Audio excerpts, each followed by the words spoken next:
let me know when that's started. We're currently recording.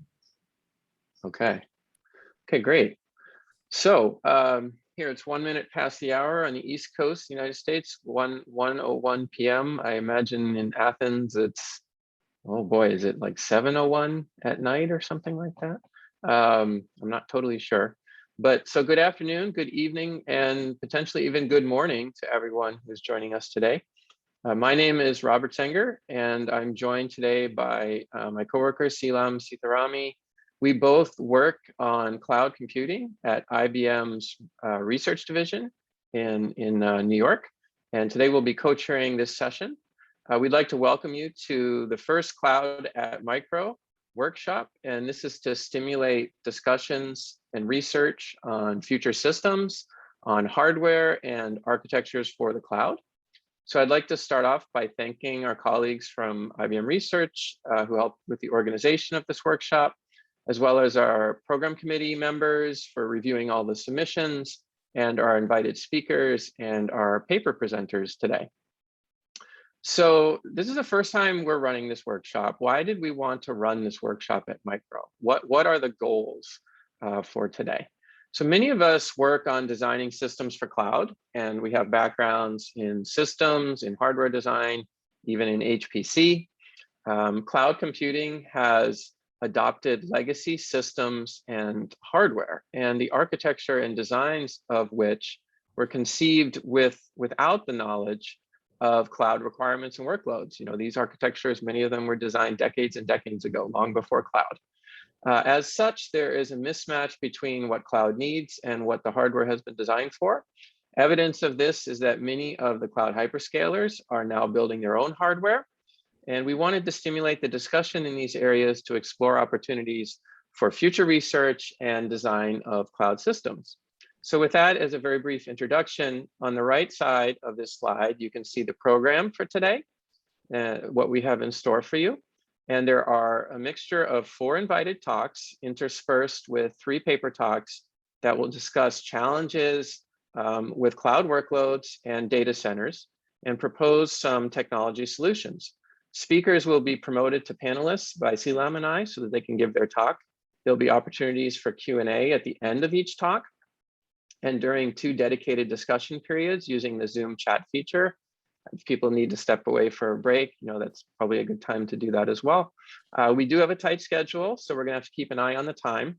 And this workshop is being recorded, and papers and recordings will be posted later. So with that, I think we should get started. And Seelam, could you introduce our first speaker today?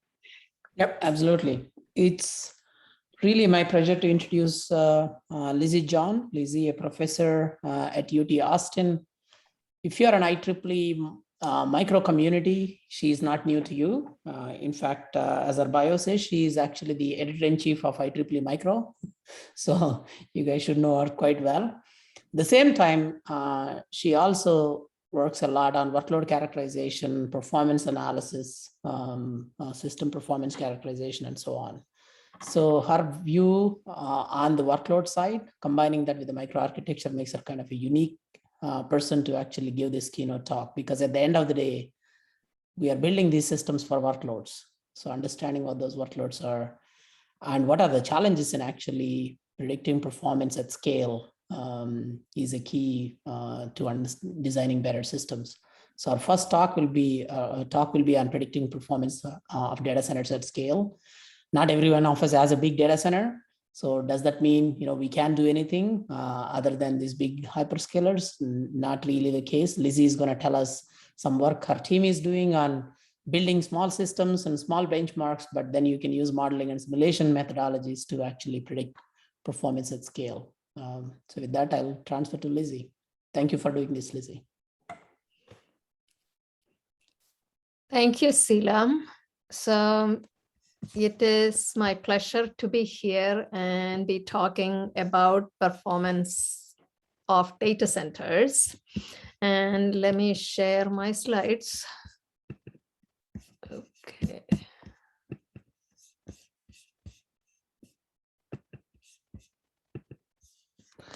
Okay, so predicting performance of data centers at scale. When you start thinking about predicting performance of what is running on these data centers, you have to think about the software, how it was created, all of the things that are going on in the software engineering field. And so I just went and just had a look at the cover page of IEEE software this month. And the name of the game, definitely we knew it, is software productivity. And it happens to be even on the cover page of this issue here. So when software is developed, and for the last 30 years, most of the enhancements came in improving productivity of the developers. So that's a key thing that has affected what kind of software is running on our clouds now. There are two other terms that you hear a lot also. One is microservices and one is serverless computing. So we will be talking a little bit about all of these three things and how these kinds of things have affected performance and what it means for us. So microservices, they originated from the evolution of software architectures, basically with the goal of reducing the complexity of what, when we look at systems, the software from that, we call them monoliths now, as opposed to microservices. And basically the microservices are small and autonomous services with a single and clearly defined purpose. But these microservices have enabled decomposing applications vertically into a subset of business, basically independent services. And these microservices are typically connected with remote procedure calls or HTTP, some lightweight communication protocols. They are not so lightweight, there is quite a lot of overhead in all this. So the monoliths, even with object-oriented programming, which got popular to encourage modular programming and many software engineering goals, but you will compile codes and it will be loaded on the system and the system will execute. As opposed to that, with the microservices, the services are more fine-grained and they are loaded as needed when called.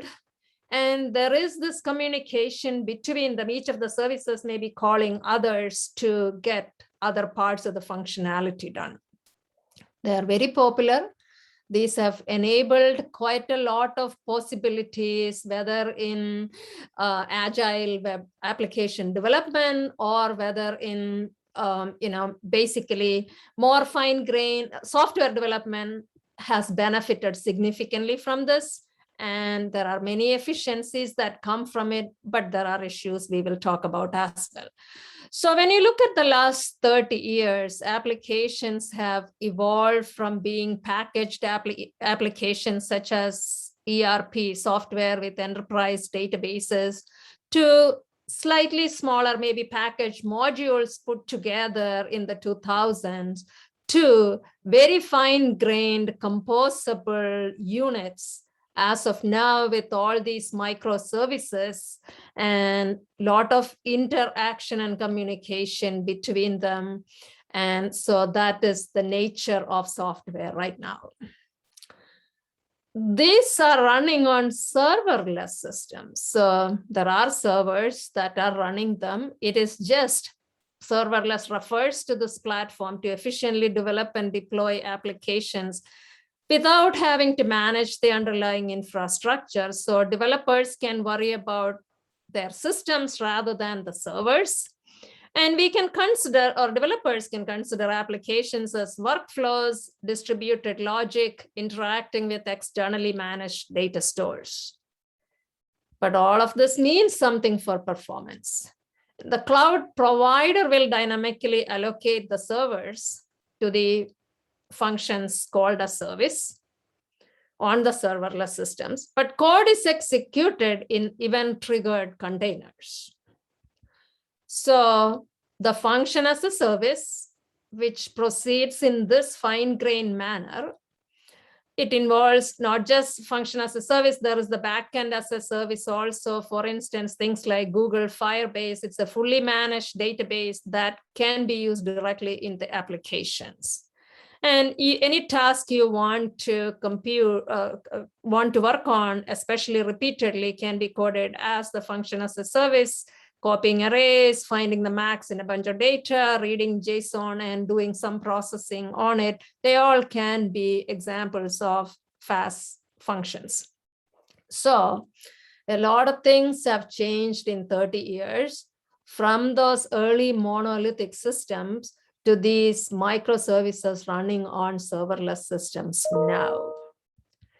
So modern web apps, whether be social media, online messaging, web search, or video streaming, whatever, billions of users and the data centers need hundreds of thousands of servers to handle these types of apps. Amazon, Netflix, LinkedIn, Facebook, they all have adopted microservice architectures, and serverless compute is so popular, enabling the fine-grained, short-lived cloud execution. And the microservices have helped improve web service development and scalability. Quite a lot of things, enabling many possibilities. So even when you take a picture on your phone or camera, it gets loaded onto cloud. And in order to resize the picture to be viewed on your mobile or whatever platform you are viewing, often the resize function is invoked as a function of service on AWS or Microsoft Azure or IBM Cloud or Google Cloud somewhere. So it's basically, you are using function as a microservices, even knowingly or unknowingly. But every time these functions are invoked, there are quite a lot of overheads. Two main kinds of overheads: containerization overhead and cold start overhead. This is, you are going and living, this function is living for a short moment on a server and leaving. So there are quite a bit of overheads there. Containerization overhead, even with warm start, the blue bar shows overhead. This came from one of my students who did some work with some fast programming with Java. And so even with warm start, and the y-axis is not linear, so most of these functions compared to native execution, even with warm start, they slow down maybe 5x or 10x or 20x. If it is with cold start, it's even more. So the next bar and the overheads in JSON is like 50 or 60x compared to native execution. And the big integer, it is, probably 70x or something like that. So quite a lot of overheads with the invocation of these functions. Now, there are a lot of language dependencies as well. The experiments on the previous page were with Java, but Python is very popular. And versus Python has, so the Java is the blue here, Python is the orange, and you can see that there are quite a lot of overheads and much more in Python actually.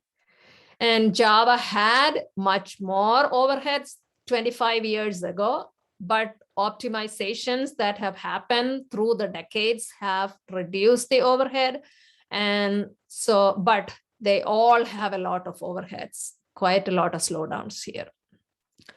So basically it amounts to the emerging software development paradigms and the cloud service paradigms, the microservices, serverless compute, object-oriented programming, virtual machines, virtualization, they all basically bring in quite some performance inefficiencies.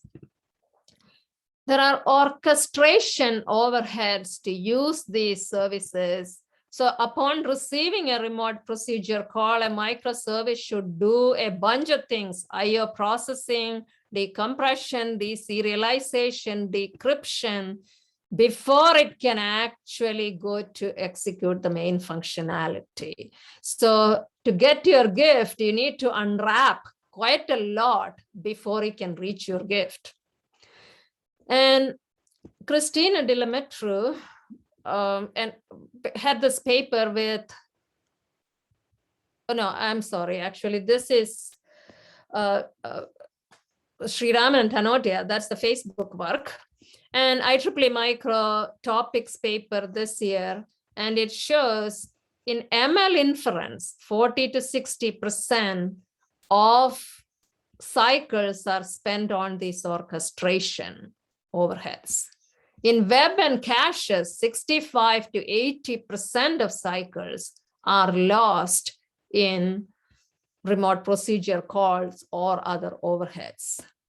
So Akshita's paper has many more charts that show more details on a variety of things related to this. You may want to go read it, but majority of cycles are spent in the overheads. More details, and actually the functionality is the light green, as well as the prediction and the ranking, that's also functionality, but 30% to 80% in the different workloads are overheads. So every convenience basically has a price attached to it. And we don't have to go to cloud computing to know that. Even very simple computing, loops. That's the first thing probably all of us, or at least I learned and learned programming. Oh, you can do loops. And if you have to do the same computation on 1,000 elements of data, you only have to write it once. I remember the excitement from first learning it. But let's imagine there was somebody who didn't know this kind of programming. So very naive code, maybe a third grader. Fifth graders now know loops. So maybe a third grader. So let's say we had no loops. So it's completely unrolled computations. And I just repeated the computation 1,000 times. So for the 1,000 sets of computes I have to do, the kid will fail programming class, but the code in the blue is pretty good when it comes to execution efficiency. There are no branches need to be predicted, no incrementing of the branch index. So there is efficiency in this code, which is not there in the code you and I usually would write. And with the loop, and let us say a compiler compiled it to something like this. And in this code, there is code to compute the address for each of the elements, increment through the arrays, and increment the branch index, go to the next iteration. But the only two pieces of computation that are done are the ones the arrows point to, the multiply and the add.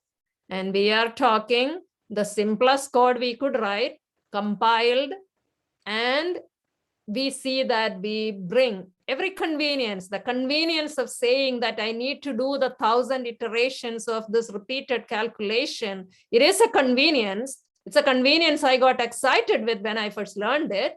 And even now, there is no alternative almost when I'm working with big data. But even that's bringing inefficiency, even in a compiled language. And so basically the core of what we have to do, if it is this blue section, there's a lot of other stuff, much more complicated than the loop overhead I just mentioned. Address translation, task scheduling, process management, memory management, file management, quite a lot of supporting tasks that have to happen along with the core of execution. Even in non-cloud, you can see all those. And Java virtual machines, scripting languages, any virtual machine, scripting languages, interpreted code. JITs may optimize many of the overheads, but there is still any indirection brings inefficiency and basically lost performance. So the blue section is actually shrinking, and the other sections are expanding as of the way we are coding. Some results from a master's thesis from Fredrickson in 2018, bare metal, compared to bare metal execution, virtualized or Docker executions are 3,000 times slower or 2,000 times slower in some of the cases he presents. This is from a master's thesis.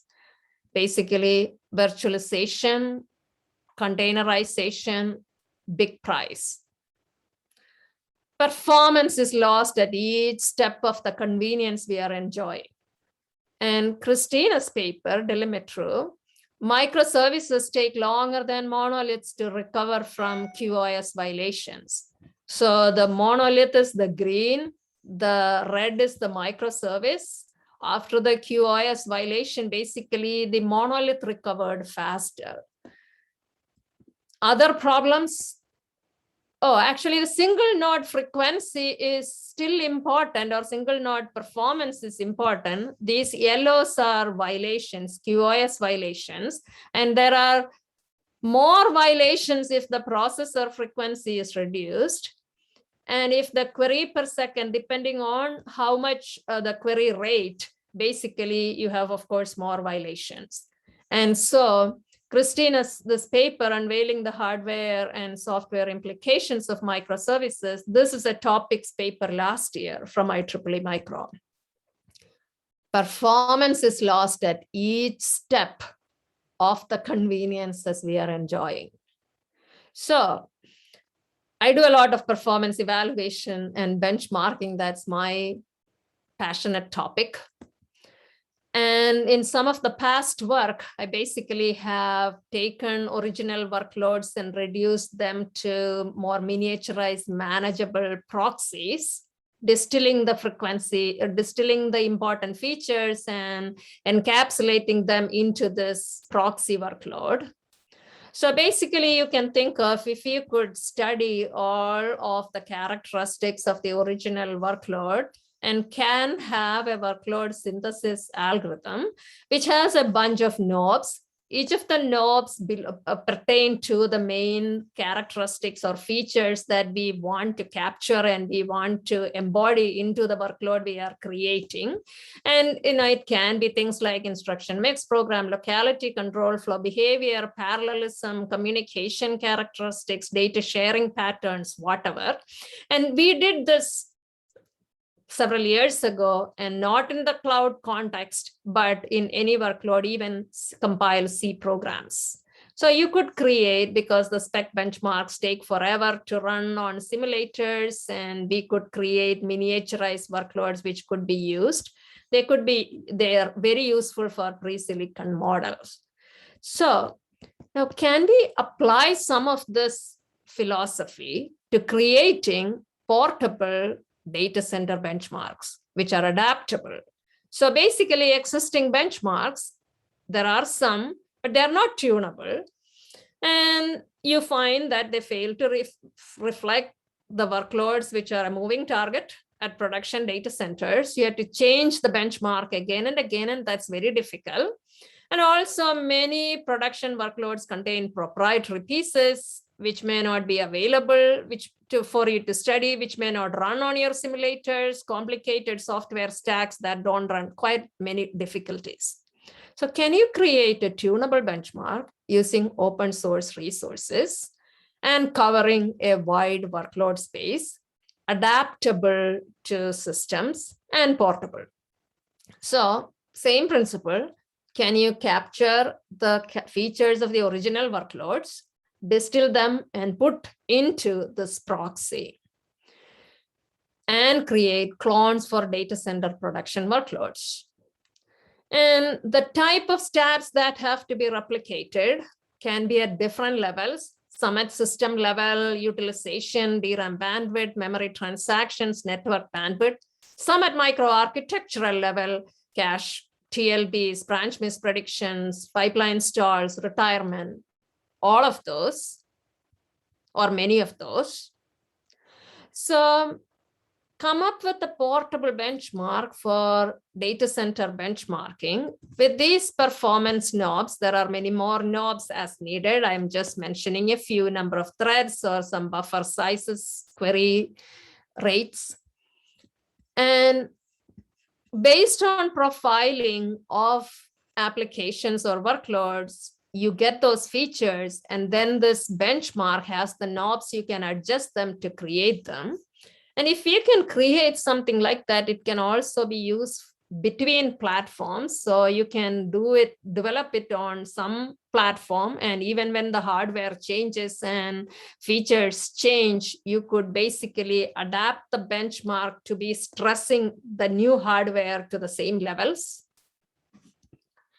So the summary of what I just said is a tunable benchmark development methodology where you profile query workloads and tune the data sets, understand their behavior and query mix, and then synthesize a workload, inserting kernels to match the benchmark with the production features on metrics at different levels, system level metrics, top-down bottleneck analysis, function and operator profiles, and so on. Then we could really use it to study hardware, to see what if situations, how much improvement could you get if you have different types of hardware. If that could be studied, that would be wonderful. And you could, this is too much detail perhaps, but the type of things that you try to replicate can be at various levels and granularities, microarchitecture, system level, or just bottleneck analysis. Function classification. So these were from some query workloads doing scan or join, and the types of operators and functions that are used, and the performance features of the functions once you could study. It becomes possible to create a mix and match workload with certain type, to be able to have enough knobs to create a workload that can clone something that we want to clone. So lots of research opportunities. The orchestration overheads in cloud computing and data, it is extremely high, but it should be accelerated. So Akshita's paper basically had this concept of an accelerometer, and to be able to know how much benefit can you get by accelerating certain parts of the orchestration overheads. A very interesting paper. An ISWC paper with a benchmark suite for microservices, and Delimitru work with that also had a benchmark with the Death Star bench. And then we are working on this adaptable benchmark right now. Domain-specific architectures for accelerating the orchestration overheads will be important as we go on. There is work going on in network acceleration using domain-specific architectures. FPGAs are being discussed in the context of RPC acceleration. All of these are important for us to spend time on because the orchestration overheads are so high in the current data center environment. So coming back to where I started with that IEEE software magazine cover, I went in and I saw this article. The monolith strikes back, and an application going back from microservices back to monolithic architecture. It's not that software developers are wanting to go to the monolith, but it is only because they have succumbed to the difficulties with performance. So the editors had this note along with the article.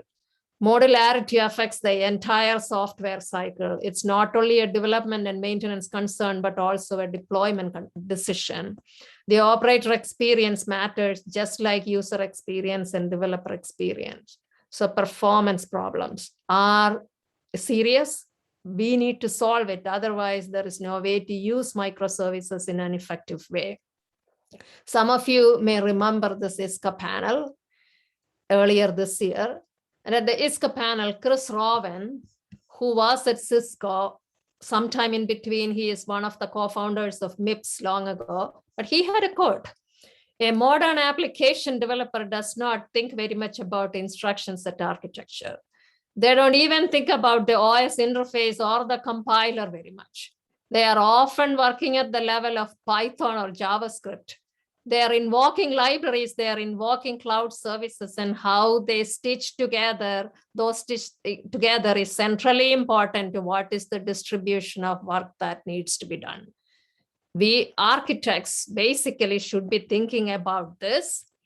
And when we think about the workloads, I remember a talk in which the speaker said there are only 3 kinds of workloads: life, death, and games. By life, all the medical work, pharmacy, they all were meant biology work. Death was all the military, safety, security, all of those types of work, and games, everything in between. Now, machine learning is at the core of, I would say, all 3 of those domains. But in machine learning, as you saw, more, a lot of people are accelerating the learning, the compute parts of it, but stitching together, all the stitching together code needs acceleration too. With that, I will stop because time is up, and I'll take some questions. Thank you, Lizzie. And any questions from the team here?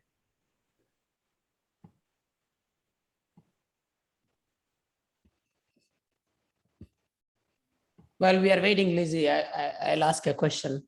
Okay.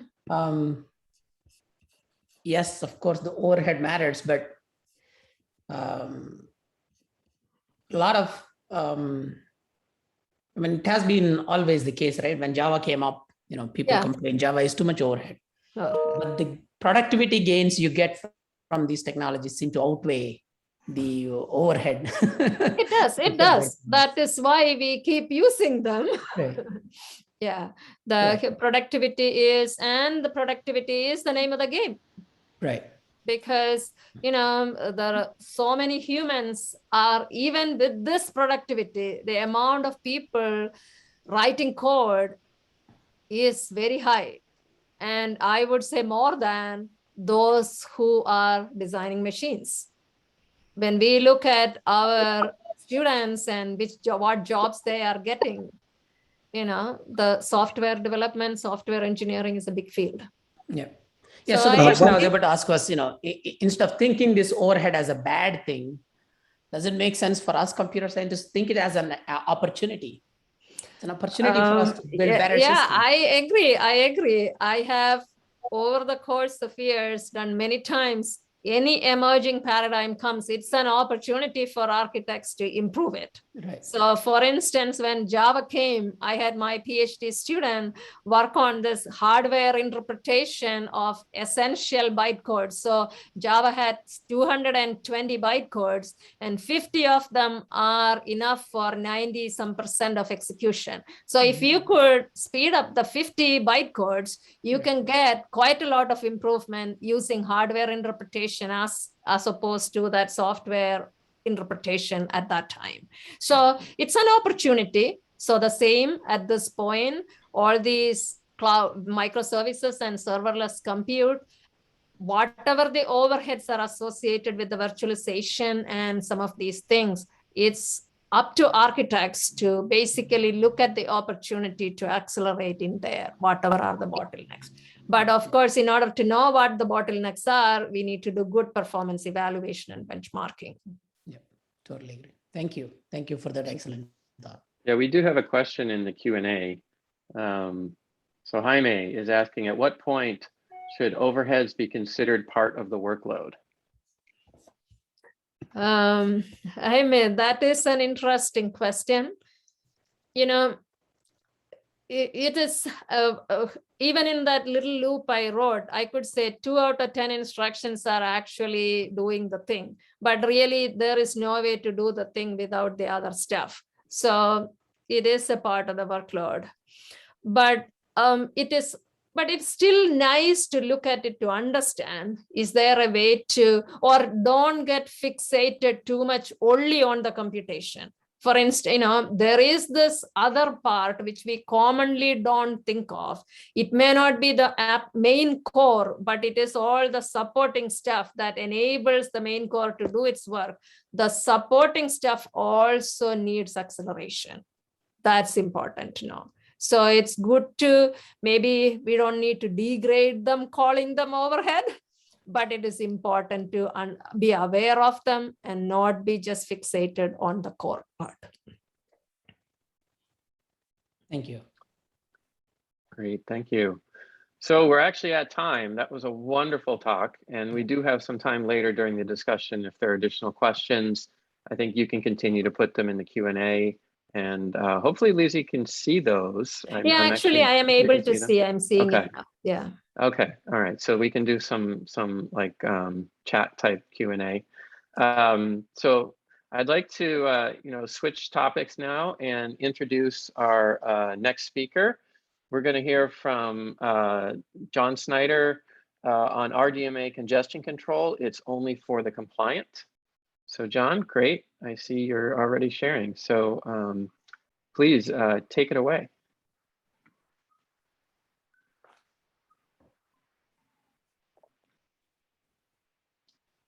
Sorry, I was muted. All right. Thank you for the Now we hear you. introduction.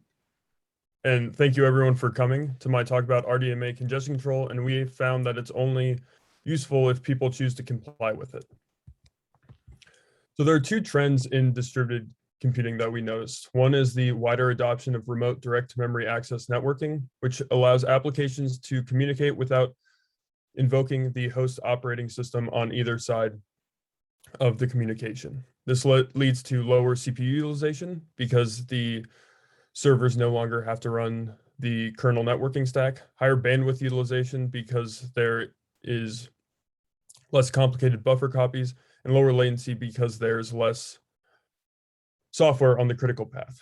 And throughout the talk, I'm going to be saying RDMA a lot, but generally what I'm referring to is the InfiniBand and Rocky specification because it's the most commonly used. The second trend is the wider adoption of cloud computing because it offers advantages over buying and maintaining your own data center system. It has a much lower barrier to entry and is often less expensive or free in the case of a private cloud. But one issue with cloud computing is you have a large shared environment with many untrusted users. And so we asked the question is, can you share an RDMA network? To answer this question, we first looked at how one would share a traditional TCP network. And this has been looked at a lot, particularly in the case of a traditional data center with a non-RDMA network or in a wide area network like the internet. And to solve this problem, people developed mechanisms like coarse stateless fair queuing and approximate fair queuing, which drop the packets of users that are taking too much of the bandwidth in the network. And this allows the network to approximate fair queuing without maintaining too much state or any state per user. This allows the network to be shared fairly and was necessary because in a wide area network, you have no control over the congestion control that a user uses. They could simply send as many packets as they want with something like UDP. So why can't we use these existing mechanisms in an RDMA network? The primary reason is that RDMA networks are lossless. So the mechanisms that would drop packets of misbehaving users are no longer useful. Another issue that complicates people hogging bandwidth in RDMA networks is that unlike TCP, where it starts conservatively, RDMA starts sending packets as quickly as possible. So not only can we not drop packets, but people start injecting them very quickly, and then they must be delivered. So to go over some vulnerabilities that we found in the Rocky and InfiniBand spec, I first need to go over some background of how congestion control works in Rocky and InfiniBand. So there are a couple of ways that you can enforce congestion control in an RDMA network, but the most commonly used is on a per queue pair basis. The queue pair is analogous to a socket in TCP networking. And it's just a connection between a source and a destination. Now, like I said earlier, queue pairs start sending data at 100 gigabits per second, which is shown below. We have two queue pairs sending at 100 gigabits per second, and they're sharing a bottleneck link. Now, since this link is oversubscribed, eventually congestion will build up on the switch. The switch will start marking packets that they experience congestion, and then the receivers will receive packets that experience congestion and then send either a backwards explicit congestion notification or a congestion notification packet back to the sender. Once the sender receives this, the queue pairs will reduce their injection rate of packets. Now, the important thing to note here is that it takes at least one round trip time for that information, for the congestion information to be propagated back to the senders, because the packets have to enter the network, go to the receiver, and then the congestion information has to come back. So the two takeaways are that congestion is enforced on a per QP basis, and that congestion feedback takes at least one round trip time to arrive. So the question we ask is, in an RDMA network, can we ignore RDMA congestion control and cause congestion in the network? And we found the answer to this to be yes. So the first is very simple and is analogous to opening multiple TCP connections to get a larger share of the bottleneck link. So here we have sender 1 and sender 2 sharing the bottleneck, but sender 1 only opens a single queue pair. Meanwhile, sender 2 opens up multiple queue pairs. And then because of this, sender 2 gets 2/3 of the bottleneck link. Another attack that we found is the staggered attack, which is more specific to RDMA networks. And since it takes at least one round trip time for the congestion information to propagate back through the network, we found that we can continuously send at line rate if we start a new queue pair every round trip time. So here, sender 1 is sending alone along the bottleneck at 100 gigabits per second. And then sender 2 has a data transfer, so it starts sending data along one of its queue pairs. Eventually, switch queue builds up on a packet queue builds up on the switch, and this causes congestion, and the receivers send congestion notification packets back to the senders. Here, sender 1 obeys the congestion control and reduces its injection rate of packets to 50 gigabits per second. But what sender 2 does is it simply deletes its old queue pair, opens up a new one. And since each queue pair gets to start sending out 100 gigabits per second, sender 2 is ignoring the congestion control. We can continue this process of deleting and creating new queue pairs, which causes much more congestion on the switch and also drives down the rate of the well-behaved sender 1. And now its rate is 25 gigabits per second, while sender 2 still gets to send at line rate. So both of these issues are a vulnerability because of how the congestion control is enforced on a per QP basis instead of a per source destination basis. And if we switch the congestion control enforcement to per source destination, these attacks go away fairly easily. But we asked, can we still attack the network even if it were to use per source destination fairness? Once again, we found the answer to that to be yes, with what we call the shuffled overlay attack. Now, it requires certain communication patterns, but these communications are fairly common. For example, one is an all reduce, which creates rings to improve bandwidth utilization and transfer data. And the all reduce is particularly useful in workloads like deep learning for gradient aggregation. Now, below we have 6 servers and one such ring that could be created to perform the all reduce.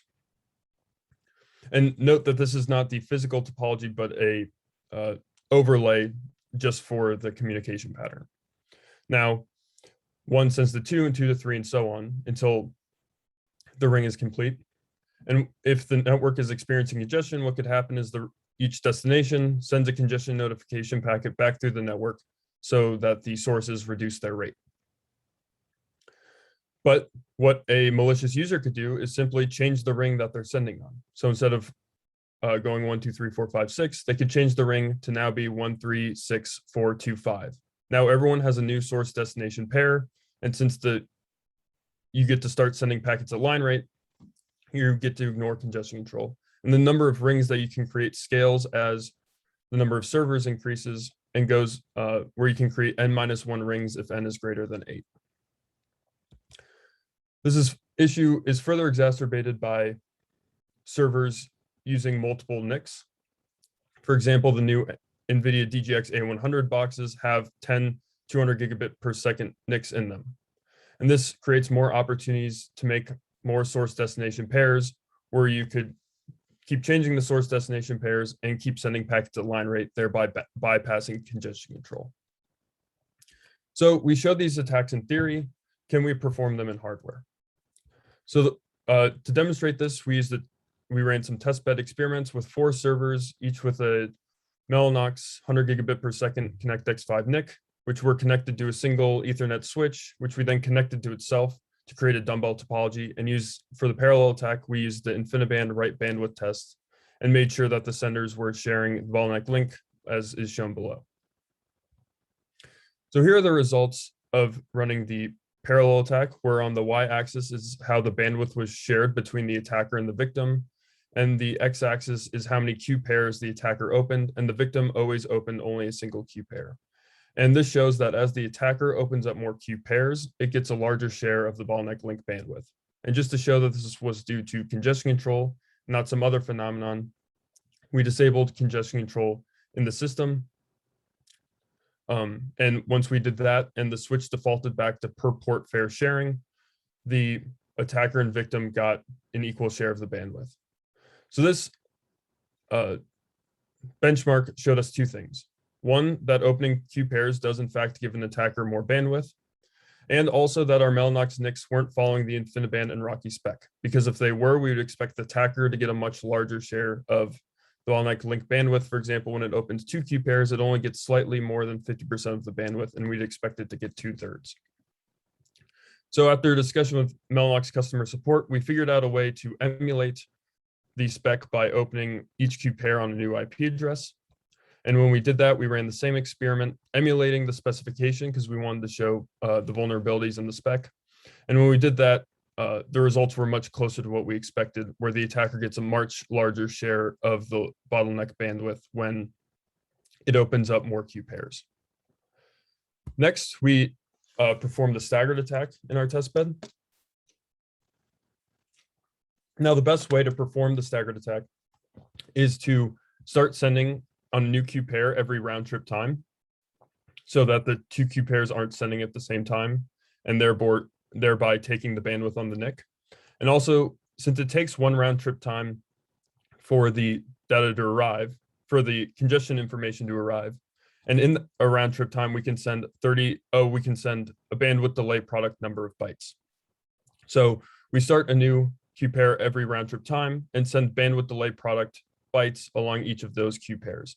In our network, the bandwidth delay product was about 37.5 kilobytes, and the round trip time was about 3 microseconds. So we sent that many bytes along each QP and started a new QP every 3 microseconds.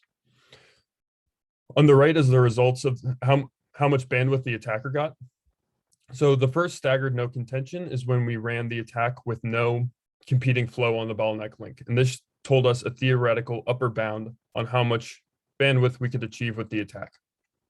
Next, to the right of that is staggered, which is the amount of bandwidth the attacker got when there was a competing flow on the bottleneck link. And then finally, to show that this is more effective than the parallel attack, we ran it as well, and its performance was much worse than running the staggered attack. Now, one question we had is, if the staggered no contention and staggered are both sending at line rate like we think is possible in theory, why aren't they getting the same performance? And this is because not only does the attacker have to be sending at line rate, but it also has to drive down the rate of the victim, because as long as the victim is sending enough bytes and the switch is using per port arbitration between the 2 ports, it'll get some of the bandwidth. So to show that a longer lived attack would be more effective because it would drive the victim flow down faster, and system constraints limited us to 30 QPs, what we had to do was lower the marking threshold on the switch. So before, all packets would only be marked as experiencing congestion if the queue exceeded 800 kilobytes. And our entire experiment was just over a megabyte. So only at the very end of the experiment would the victim start to be aggressively reducing its rate. So by lowering the threshold, we started that process earlier, where the victim would reduce its rate much quicker. And we lowered it from 800 kilobytes to the minimum on our switch, which was 3 kilobytes. And when we did this, circled in red and marked as low marking, the staggered attack got very close to our theoretical minimum, which shows that if this attack were to last longer, it would drive down the victim's rate further and give more bandwidth to the attacker. And again, to show it's more effective than the parallel attack that's shown to the right, where it's much less effective than doing the staggered attack. So we showed how an attacker can get a larger share of the bandwidth. Now we're going to show how this affects congestion in the network. So to do this, we simulated a 3-layer fat tree with 320 servers, and we used a Hadoop traffic pattern from Facebook. And in the first simulation, we used DCQCN, which we believe is the same congestion control algorithm used by our switches, and we showed what effect the attacks have on short latency-bound flows. And to perform the attack, we took in the network, in the simulator, we took any flow larger than 1 megabyte and broke it up into flows of about 150 kilobytes. And then we started it in the staggered attack, we spaced them out by 13 microseconds, which was the round trip time of the network. Or in the parallel attack, we started all of these shorter flows at the same time. So here is plotting on the x-axis the flow size of the victim flows, so the flows less than 1 megabyte, versus and their flow completion time slowdown at the 99th percentile, where the flow completion time slowdown is how long it took the flows to actually complete, divided by their theoretical minimum completion time, which is the serialization delay plus the propagation delay. So in our experiments, when there was no attack in the network, the FCT slowdown at the tail hovered around 20 times. But when we ran the parallel attack and caused more congestion, this shot up to 80 times. And then it was even further with the staggered attack up to 140 times for very small flows. And this shows how that when you're performing these attacks in the network, it causes severe congestion, which not only takes bandwidth away from well-behaved users, but also causes congestion for latency-sensitive workloads. Now, we started thinking about how we were going to solve this problem. And while it doesn't solve all of the attacks, it does solve some of them if we were to switch to per source destination congestion control. And so when we took our simulator and we actually used a new congestion control algorithm called HPCC, but ran the same experiment and looked at how using per source destination congestion control affects the flow completion time of short flows. Well, starting at line rate and sending packets as fast as possible is actually performance optimization for small flows, particularly flows less than bandwidth delay product, since they get to inject all their packets in the first round trip time. So when we switch to doing per source destination congestion control, this optimization is taken away. Here, bandwidth delay products denoted with the vertical black line, and you can see flows around that black line have their performance severely harmed by not being able to start at line rate. And since short flows completing quickly is very important to many workloads, any solution we explore has to find this balance between short flow completion times and performance isolation. So in conclusion, users in RDMA networks can steal each other's bandwidth by exploiting vulnerabilities in how congestion control is enforced. Not only can they take more bandwidth, but they can cause severe congestion in the network, which would harm latency-sensitive applications. And finally, any solution we explore would have to explore the trade-off between affecting flows less than bandwidth delay product and performance isolation. And that concludes my presentation, and I'd be happy to take any questions. Great, thank you, John. No, that was very interesting. So yeah, if folks have questions, please put them in the Q&A. While we're waiting for a second, I did have one question. So this work was mainly on InfiniBand RDMA, right? It was a Rocky network, I believe. It was Rocky. It was Rocky. Okay, so yeah. So I mean, this is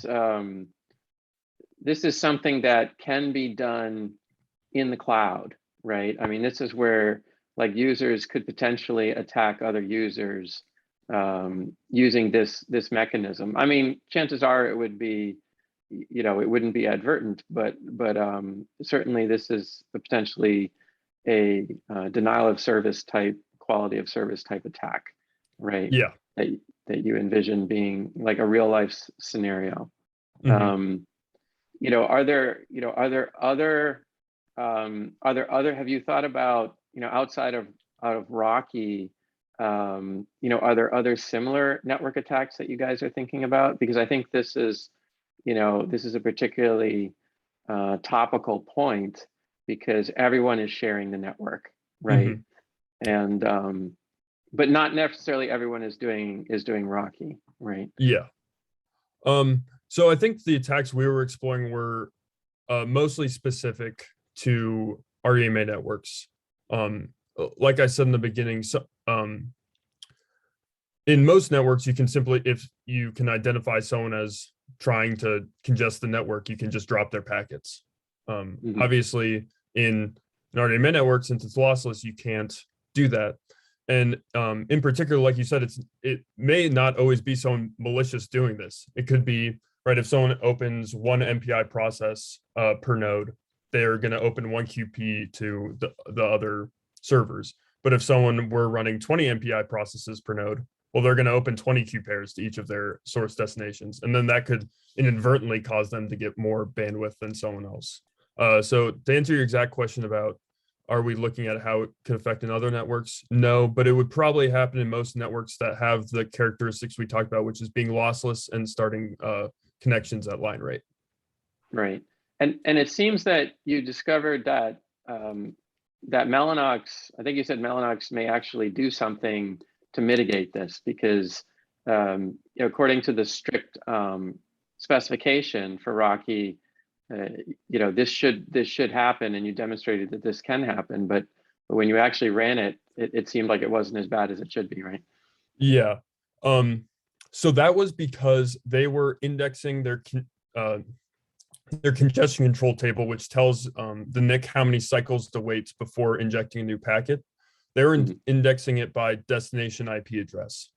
And we believe, so one, we're particularly looking at the specification, but like you said, that they weren't following it to the letter. So, and we think this was because, for example, with like their dynamically connected transport, it didn't make as much sense to enforce it on a per QP basis, because a single QP could be used for multiple destinations.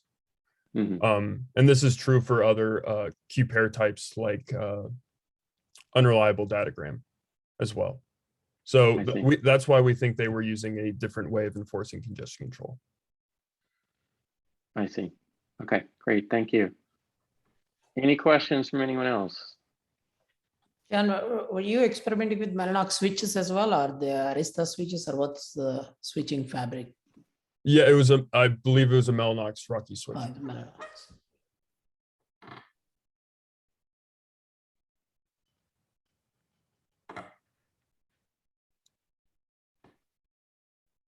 It's very interesting. Right. Thank you. Yeah, that was very interesting. Yeah, thank you very much. So yeah, there may be some other questions that filter in the Q&A as we go on. And perfect timing. You win a gold star because you ended right on time. All right, so then I guess we should move along. So for the next talk, we're going to have Jichen Zhao. I hope I pronounced your name right. My Chinese is not great. Talk about what can chiplets bring to multi-tenant clouds. And so Jichen, why don't you take control and share your material.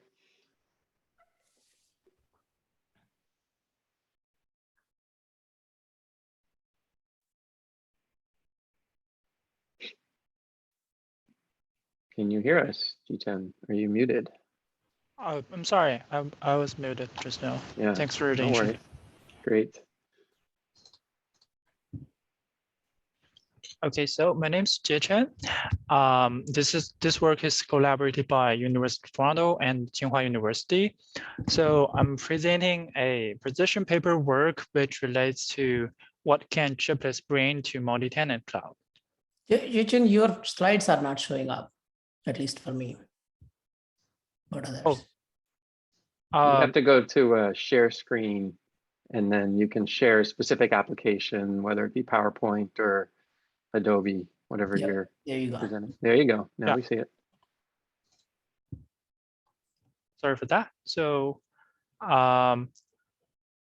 So basically, today's data center have two design purposes. The first one is to increase cost efficiency, which is always important for both providers and the customers. And at the same time, we are also trying to decarbonize the data center. We increasingly care more and more about joule per bit or joule per operation, as those giant facilities also will increase. So we are facing an ever-increasing amount of power. So around those design purposes in this talk, we try to connect chiplets and the cloud. So as we know, we have seen some commercialized server products from Intel and AMD and Xilinx based on chiplet-based packaging. However, in this talk, we consider chiplets more than a packaging technology, but more importantly, as a design philosophy. To briefly introduce chiplet-based architecture, the upper graph shows a 64-core CPU die in green and 4 DRAM dies in blue. And we will go into details shortly, but basically chiplet design philosophy tries to disintegrate the CPU die into multiple smaller dies and disaggregate on-chip resources. And these two basic features of the chiplet-based architecture has several impacts over, first of all, on the cloud hardware design in terms of cost efficiency and energy efficiency. And more interestingly, in this talk, we will discuss some benefits that have been overlooked over the years, although chiplets have been commercialized. We will get into the aspects of what chiplets enable for memory integration and efficient communication in the server design. We will also consider from a system designer perspective to advocate that chiplet design philosophy is able to add a new dimension of resource isolation mechanism and may eventually change the way we manage, isolate, and protect on-chip and SoC resources. So that's the agenda of this talk. So as we know, silicon is out of steam and Moore's law is dying. There's only 15% scaling speed per year, and smaller technology nodes down to, for example, 7 nanometer have prohibitively high developing cost. Fortunately, chiplet systems can reduce manufacturing cost. Why is that? So I'm showing a flow of how manufacturers fabricate, then test, and package chips into SoCs. For those large dies, some of them have defects and we have to throw them away, and the remaining good chips would be assembled into SoC. Alternatively, with the same wafer, we can break the wafer down into more smaller chips. Some of the chips still have manufacturer defects and we have to throw them away, but we are throwing away less functionality. So it turns out that we end up with more chips that still work. And secondly, chiplets can also make the life easier for heterogeneous system designers. Why is that? Chiplets fundamentally disaggregate or disintegrate resources or functionalities into separate dies, which fits for nowadays server architecture. For example, the latest Intel Sapphire Rapids having different compute IP, IO IP, and memory IPs. And different IP groups can be designed and tested on separate dies independently by different teams. And different teams don't worry too much about how to put them together, as there will be common interfaces between chiplets, for example, CXL. And furthermore, the total design cost gets reduced as we can reuse chiplet designs across different SoCs and across different product generations. So in a nutshell, chiplets allow design reuse and decoupled development for different IPs. So we talked a bit about chiplet benefits for cloud hardware. Now we move on to the next part, which is how do chiplets can impact multi-tenant cloud. So cloud workloads involve significant data movement overhead as part of the workload processing, and examples include not only in-memory services and machine learning, but also like packet processing, data reduction, and fast checkpointing for virtual machine migration. as you know, DRAM is a huge fraction of the cost in the data center. And all we want is to increase the use of DRAM as efficient as possible. And fortunately, chiplets can boost such memory efficiency. And additionally, chiplets also allow us to customize the interconnect between the chiplets at the server level to carry transitions in a more efficient way. So we did an experiment to show the importance of memory integration.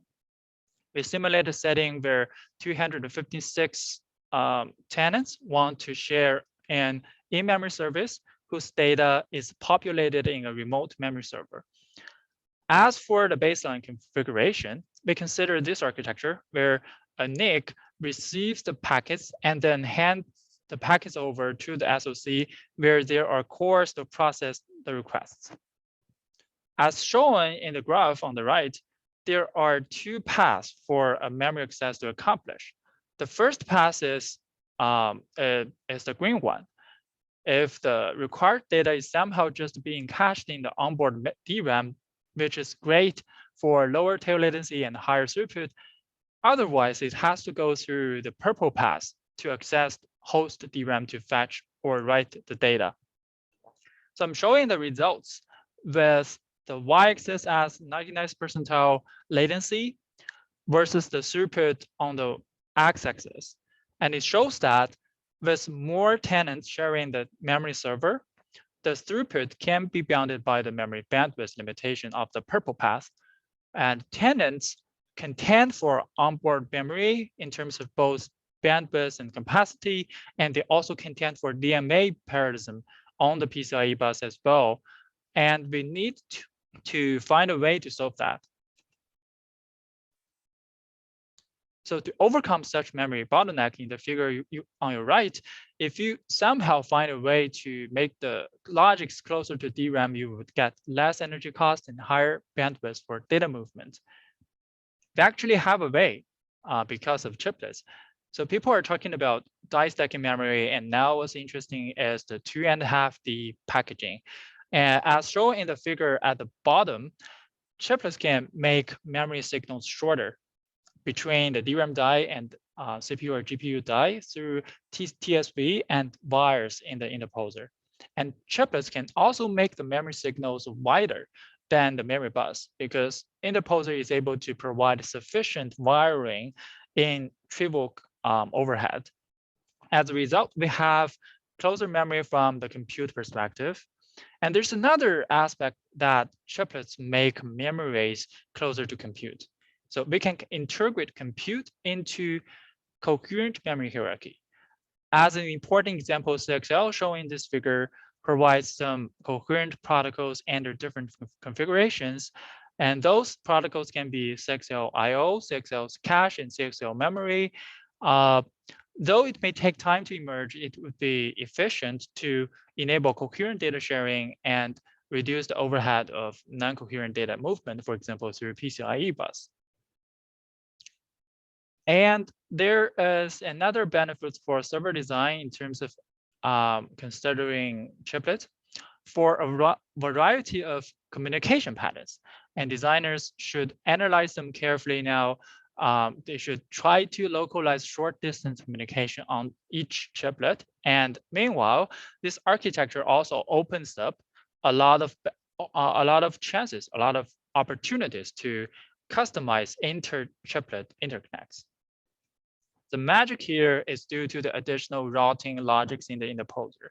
Here we would take buttered donut as an example, which was published by our group a few years ago.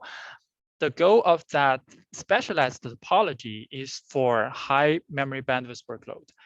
In the graph at the bottom, peripheral blue interfaces mean DRAM interfaces, and they are on both sides of the interposer. So to fully utilize the high memory bandwidth, we don't want the interconnect between the chiplets to be the bottleneck. So that's the motivation of buttered donut. And we did an experiment to evaluate the latency and throughput of the customized interconnect in cloud setting. As for the configuration, we assume that we have 16 compute dies, each with 16 cores, and 1 I/O die that connects the Ethernet ports to receive requests. And it shows that Butter Donut had in the yellow line would outperform a match topology by 15% in terms of throughput. However, we found that the Butter Donut topology, which is designed for high memory bandwidth workload, would have a bottleneck in the multi-tenant cloud setting.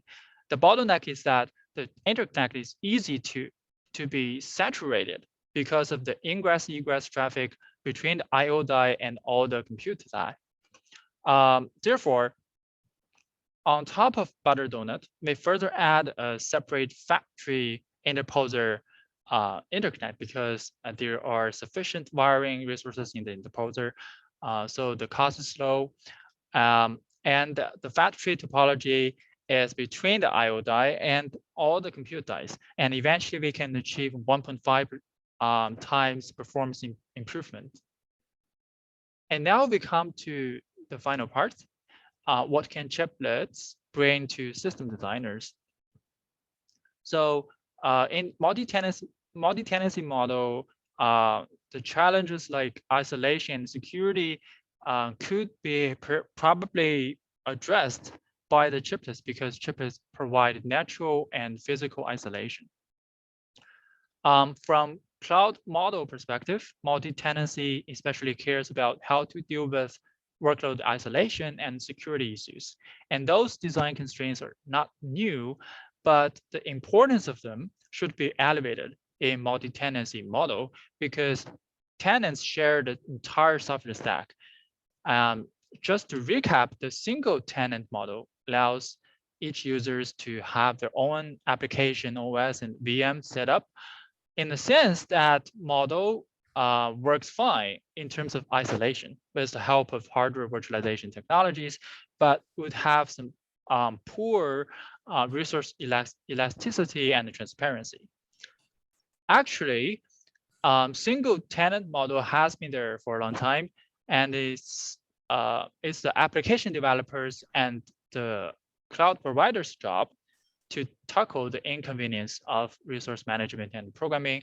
But now we have the multi-tenancy model, which promises ideally we can have tenants share their entire software infrastructure, and they don't need to have technical teams to make all the things be running correctly, and users just come and go and pay for what they use rather than paying for a full stack of the system. But this model sacrifices isolation guarantee. So in this talk, we propose a chiplet-aware multi-tenant model. And the main idea is to take advantage of the physically isolated chiplets to isolate fine-grained resources, such as cores, caches, memory interfaces, etc., so that users get benefits of manageability and transparency. Well, it's the chiplet architecture's job to handle strong isolation. So we did another experiment with two in-memory latency critical workload, Silo and Mastery. We have a baseline configuration which contains 40 cores and 28 megabytes leftover cache as a monolithic server, and the two services are running on that server. And we also have a chiplet-based configuration where we provide a simple mapping from the workload to chiplets. And each chiplet is half-sized compared with the monolithic server.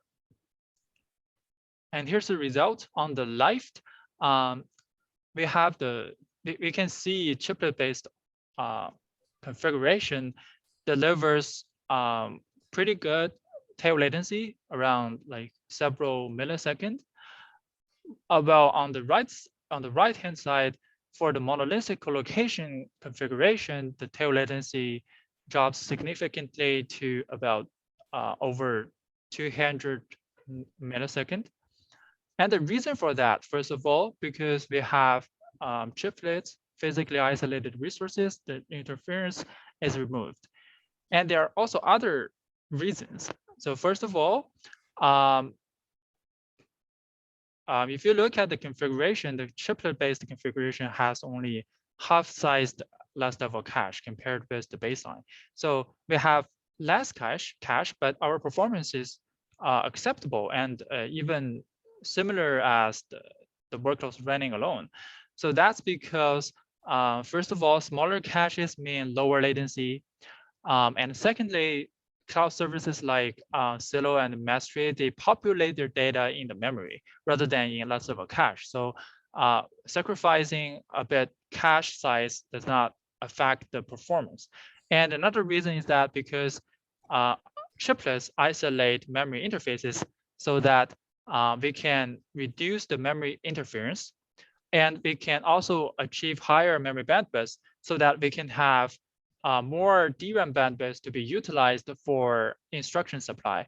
And that's the other reason why chiplets outperforms monolithic co-location.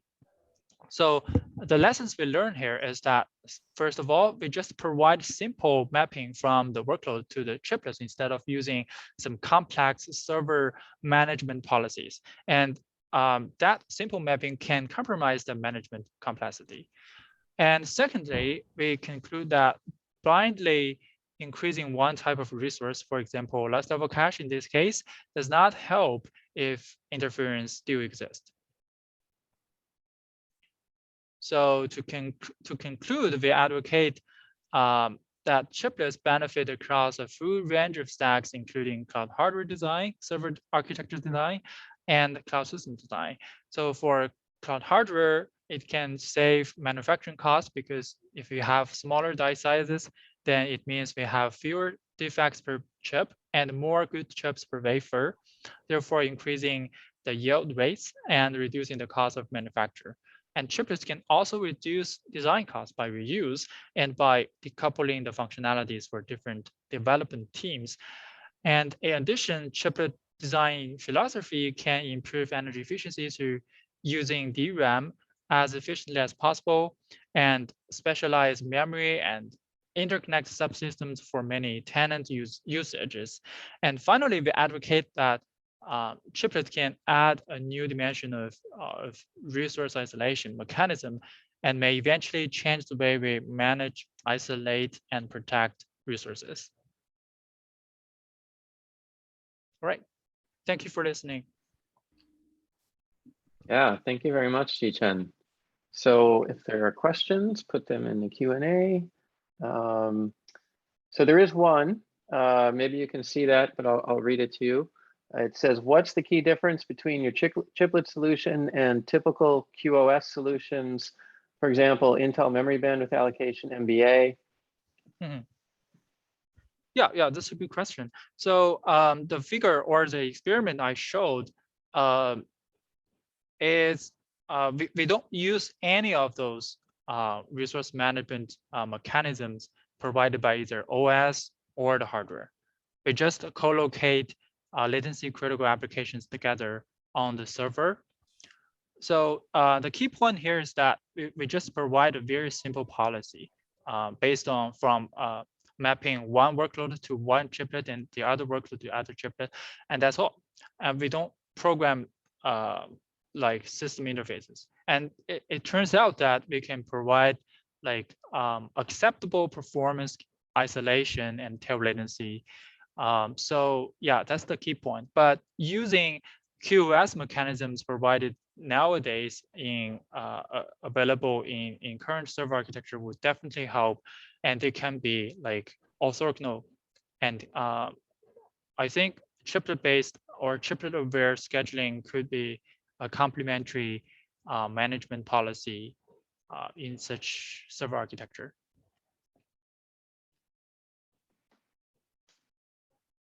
Thank you.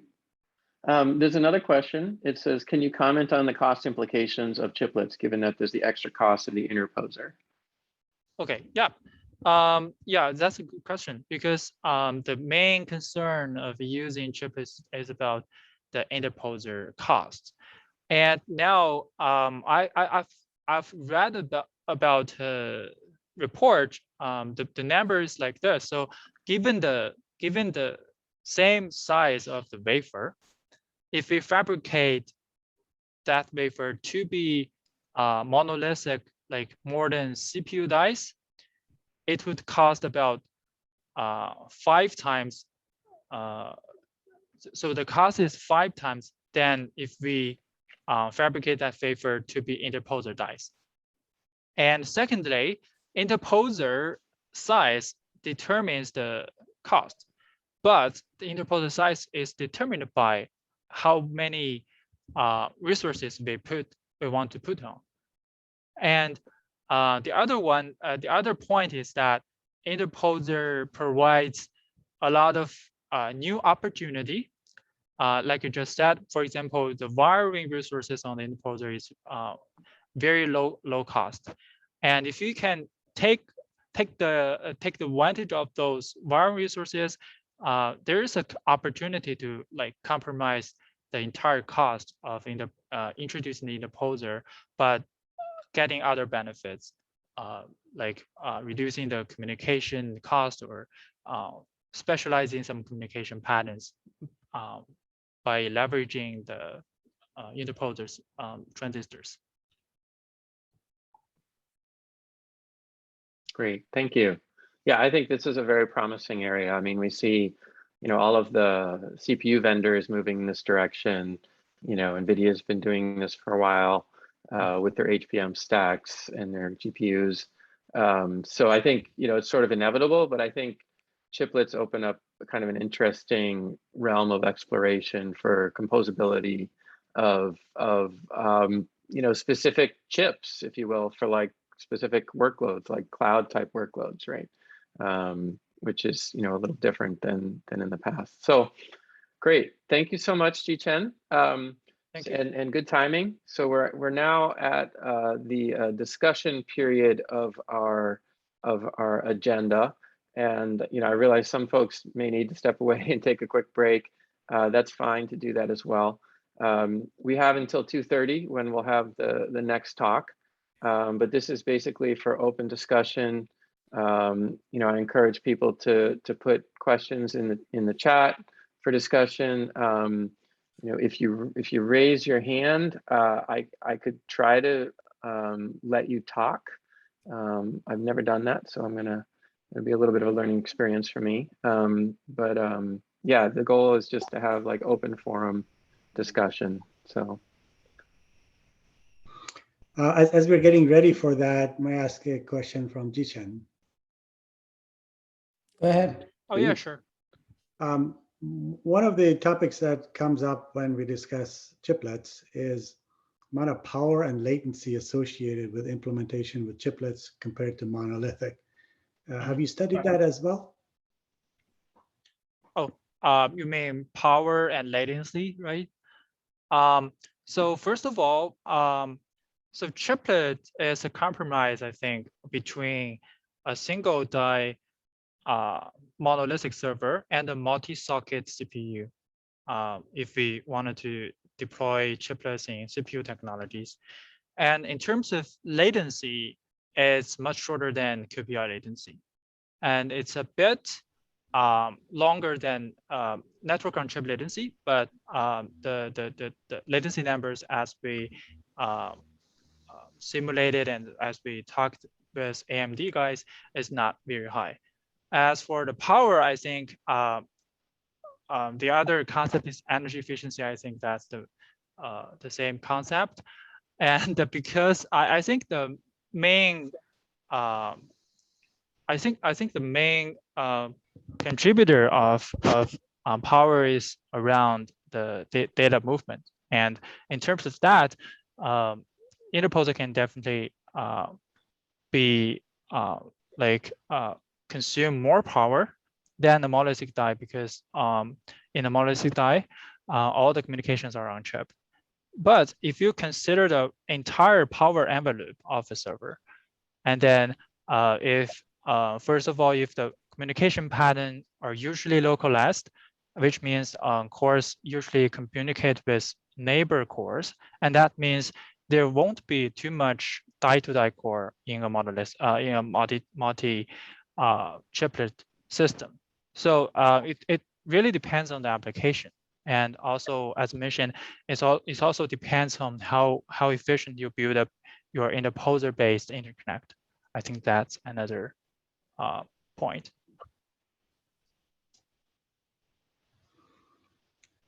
Thank you. Thank you.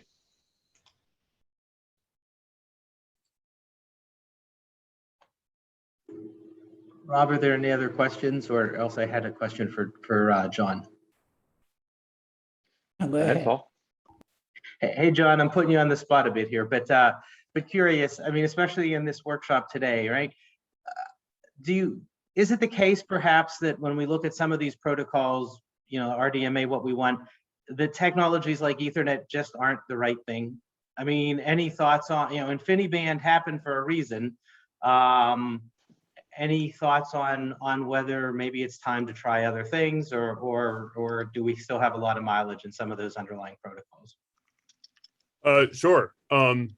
So I think people have been looking a lot at InfiniBand and Rocky and some other security issues. And there's been new RDMA protocols people have proposed, like 1RMA is something that Google proposed. And then there was a paper at Usenext Security called Redmark that talked about some security issues. So maybe in that sense, InfiniBand and Rocky aren't the right thing going forward. But more generally, from a congestion control point of view, it being lossless is better for performance. You don't have to deal with retransmissions and timeouts. And starting at line rate is good for performance because it allows those short flows to complete quickly, which is very important to a lot of applications. And I think that to maintain the performance advantages of an RDMA network, you'd want to keep those two properties. And those were the two properties that both made it so you couldn't use existing solutions and opened up the vulnerabilities. And so any design in the future, if you want to keep those same performance benefits, is going to want to keep those two properties. And that's sort of what we're exploring, is the best way to navigate that trade-off and how we can keep those desirable properties. Okay. Very good. Thank you.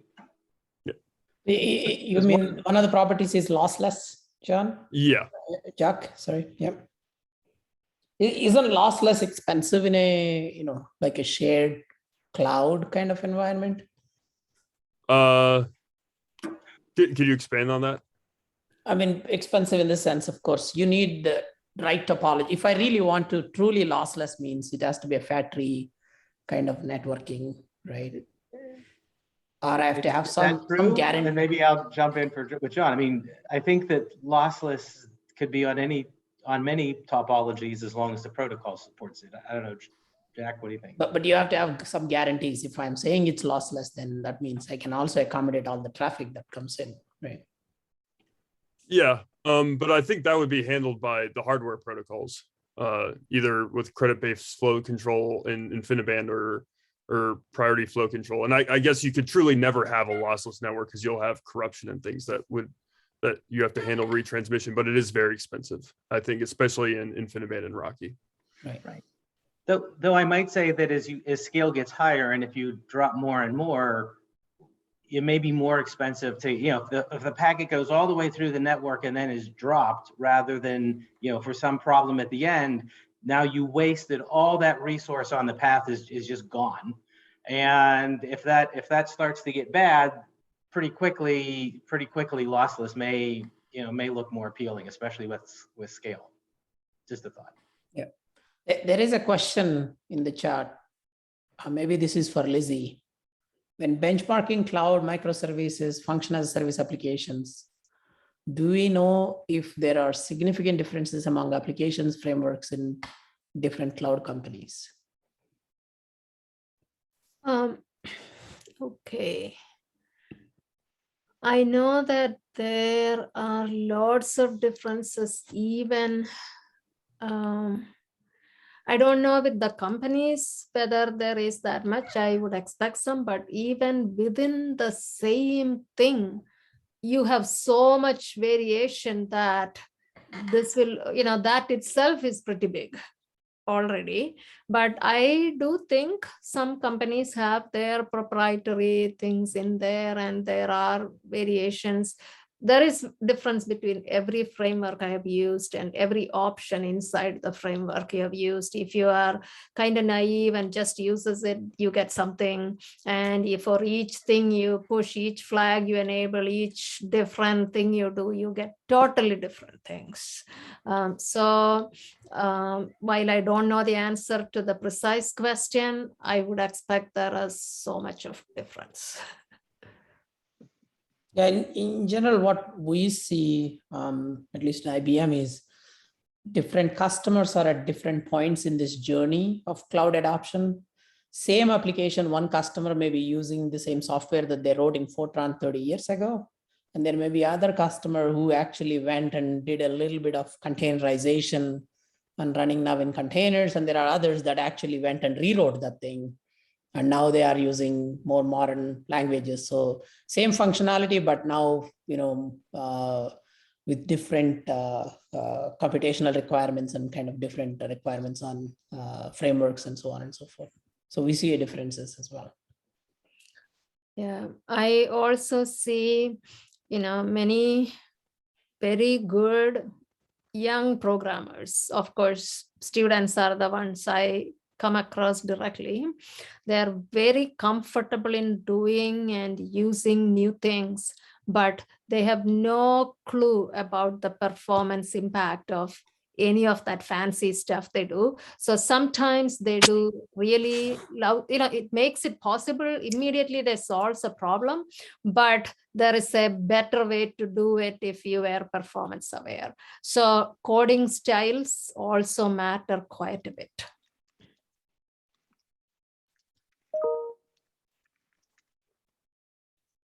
Like coding styles in using some of the features of the frameworks or not, or whether they do it, in the hard way or just use a feature. Oh, I can change that and I can get this from it, that kind of thing.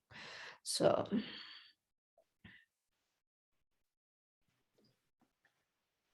All right. So thank you. All right, so that was a short discussion period. We have more at the end.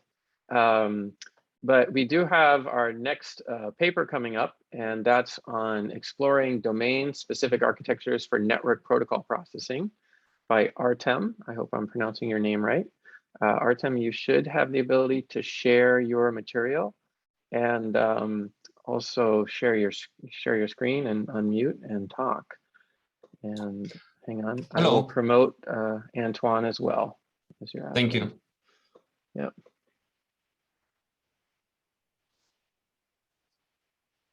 Okay, so he should have just Artem is gotten coming the from space. Yeah, I love it, Artem. This is great. Like, what time is it up there? Oh, it's night, almost. Okay, sorry about that. We're having some technical issues here. All right, well, you all sound fine to me, so take it away. Okay, can you see the screen? Yes, we do. Okay, then I'll mute myself and play the video.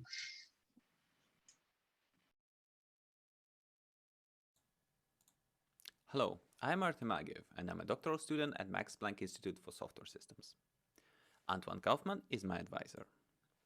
In this talk, I would like to tell you a bit about our ongoing work on exploring architectures for flexible network protocol offload in the cloud. Modern cloud applications commonly incur protocol processing bottlenecks. With increasingly distributed applications and computational accelerators, individual hosts need to send and receive more data. Luckily, network speeds are still growing rapidly, providing more capacity. However, the protocol processing to transfer data between applications and the network consumes more and more precious processor cycles.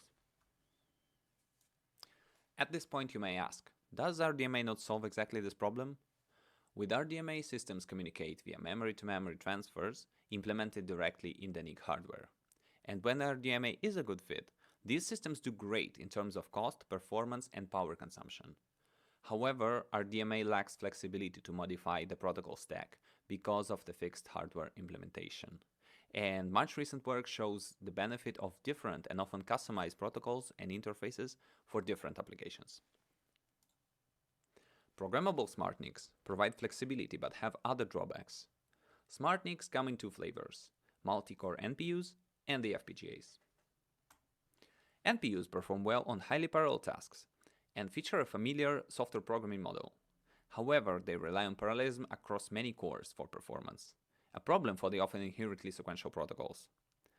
And as they also use processors, they often do not substantially improve energy efficiency over software processing.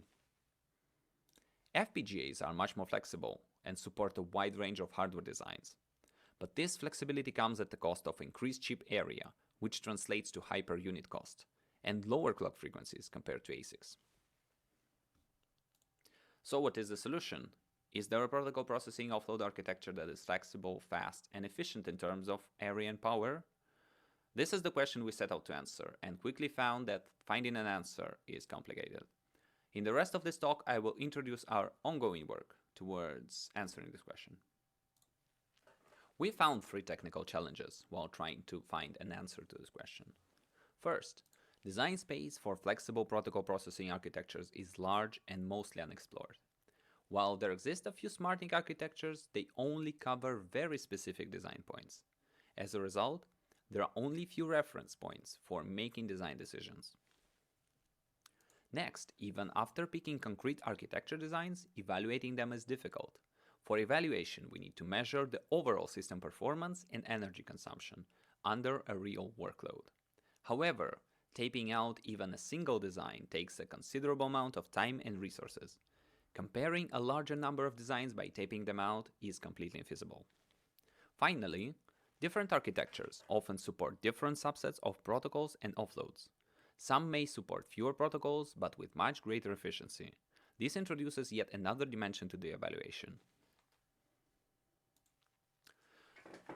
To address some of these challenges, we take inspiration from machine learning accelerators. Domain-specific architectures, DSAs for short, have revolutionized machine learning. Instead of general-purpose cores or fixed algorithms, these architectures provide domain-specific primitives for specific classes of applications.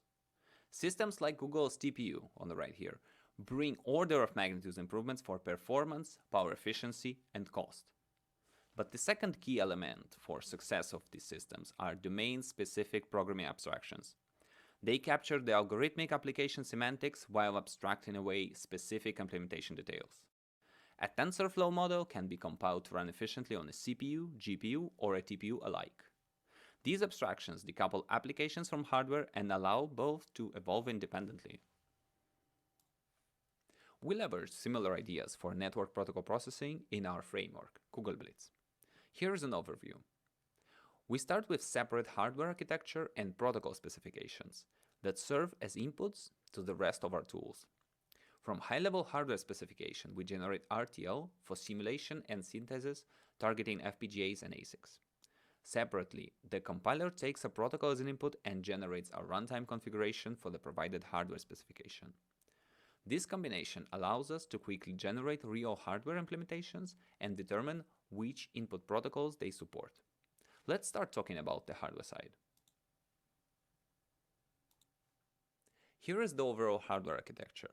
For now, Kugelblitz operates as a bump-and-wire network processor. It sits in between the MAC on the network side and the existing NIC logic. The outer blocks in blue, the parsers, deparsers, and packet buffers, are mostly fixed, while the inner core, in green, composed of the processing pipelines and state memory, is configurable via the hardware specification. Let's talk about those hardware specifications. Here we describe different architectures by instantiating and connecting the following components. Routing elements select one of the configured inputs depending on the concrete runtime configuration loaded. Pipeline registers have a configured width and a routing element for obtaining the input value. For ALUs, the specification lists the operations to support, and the runtime configuration picks which one to use. Finally, we have state access components for CAM lookups and regular state memory. Overall, the hardware spec describes the superset of possible behaviors, while the runtime configuration, which is highlighted in green, configures routing and the ALUs to implement a specific protocol. Now let's take a look at an example. Let's take a look at the graphical representation of the configuration file using the inspector tool. To the right, there are blocks to capture the outputs of the pipeline. They are two of the special blocks. The one on the bottom is the state write. The number of inputs and the shape of each input depend on the state description.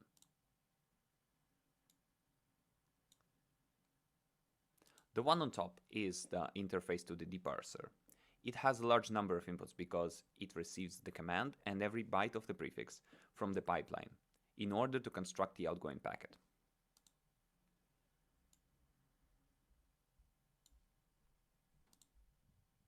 Registers are organized in banks. Every register's width and inputs are configurable. The input set defines the physical connections, one of which is selected at runtime according to the runtime program.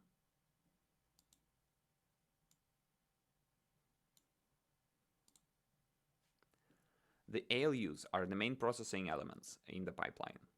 In order to describe an ALU, we need to provide its output width, latency, and the instruction set.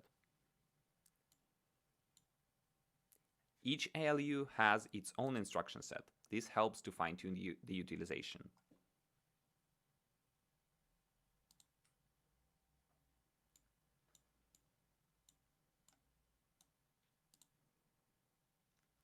Immediates are just a way to represent constants.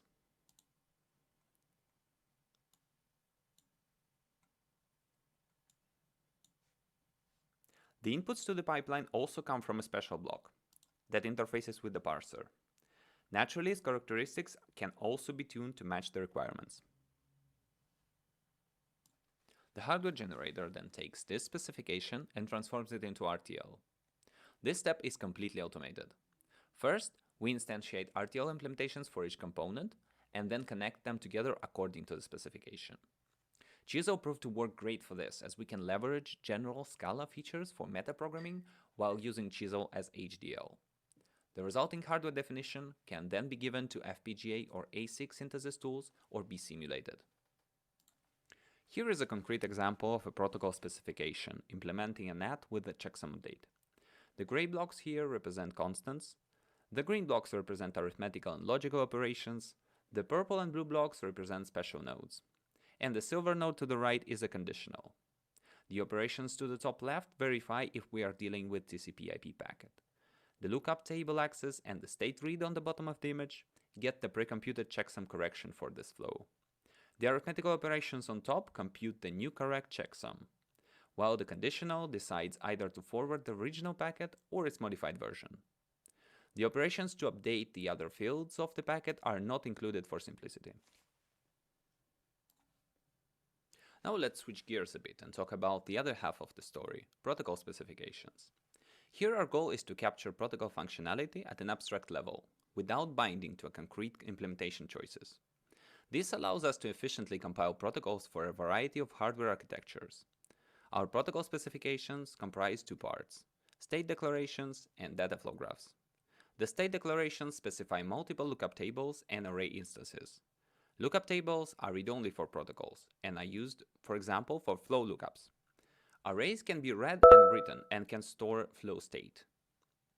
We describe the actual processing as two data flow graphs for receive and transmit processing.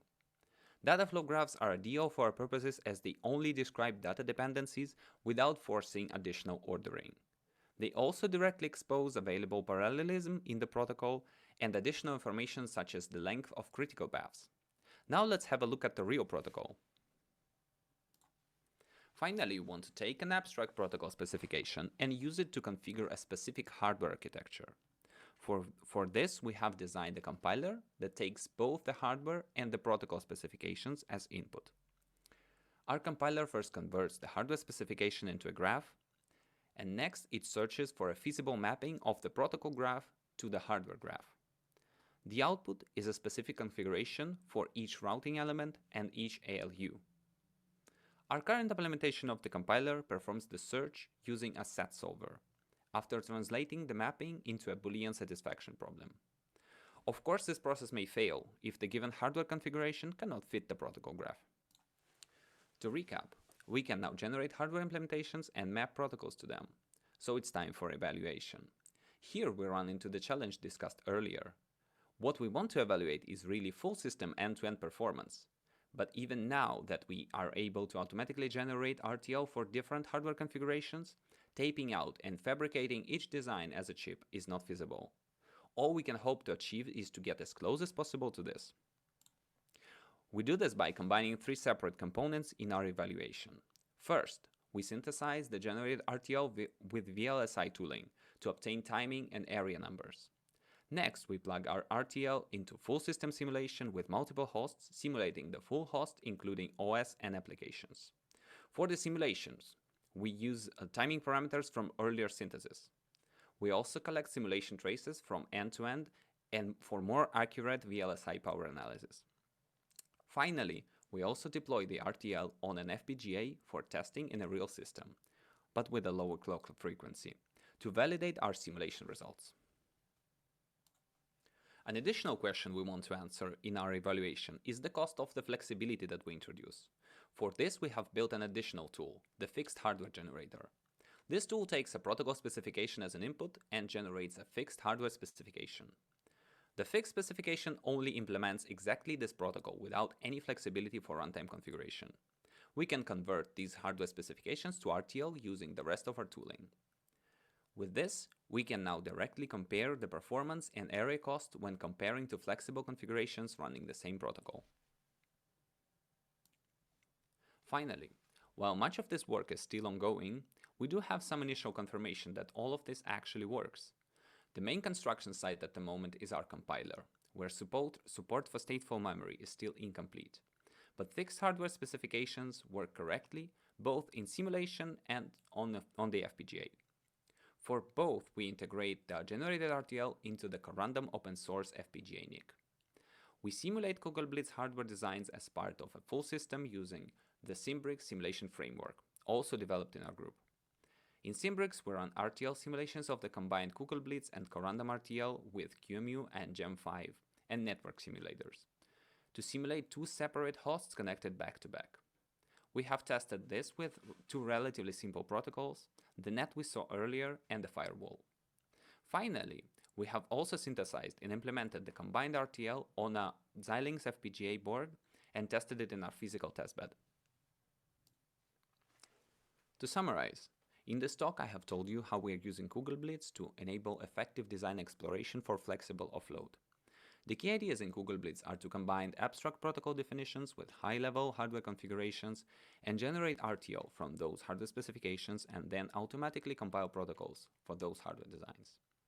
As this work is relatively early stage, there are many remaining challenges.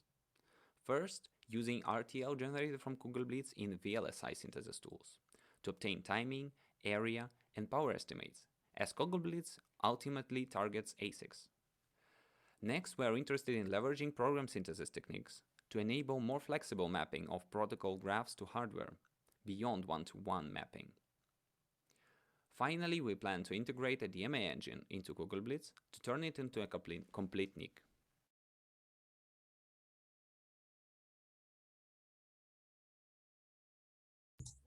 Okay, that's the end. Great, thank you. All right, questions and hopefully answers.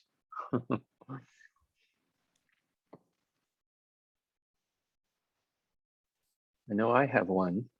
So have you tried synthesizing this and putting it on an FPGA, for example, like as a test run?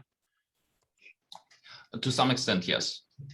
We are still in the early stages, so we have to deal with the fact like sometimes we have routing problems. So like, for example, we need to limit, for example, like cam depth sometimes, or the MTU needs to be limited a little bit because otherwise it never completes routing, or it cannot complete routing at all.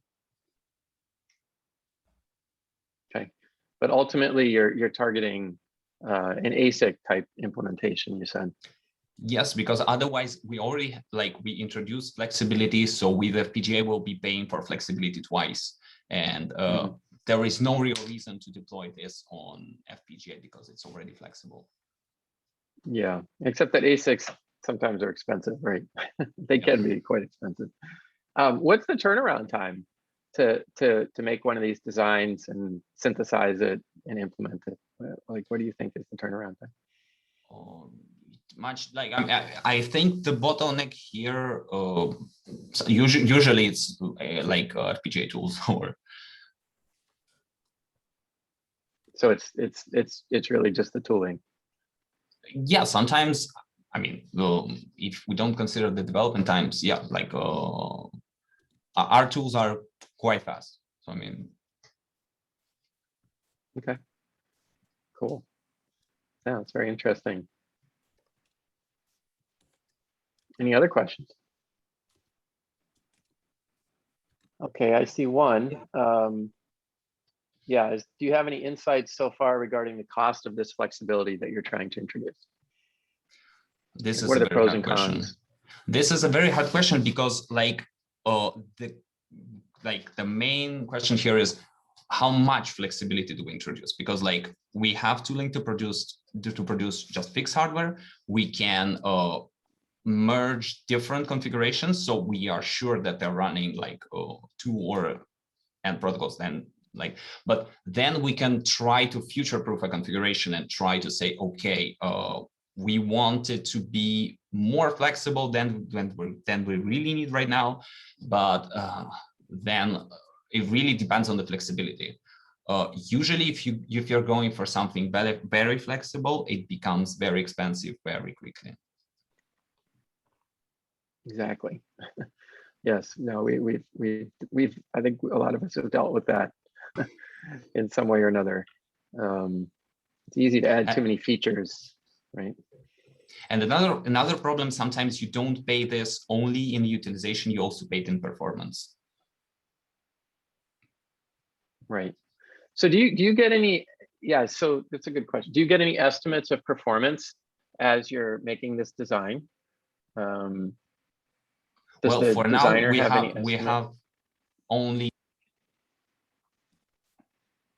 Oh, I think you went on mute somehow. I'm not sure how, because we lost your audio.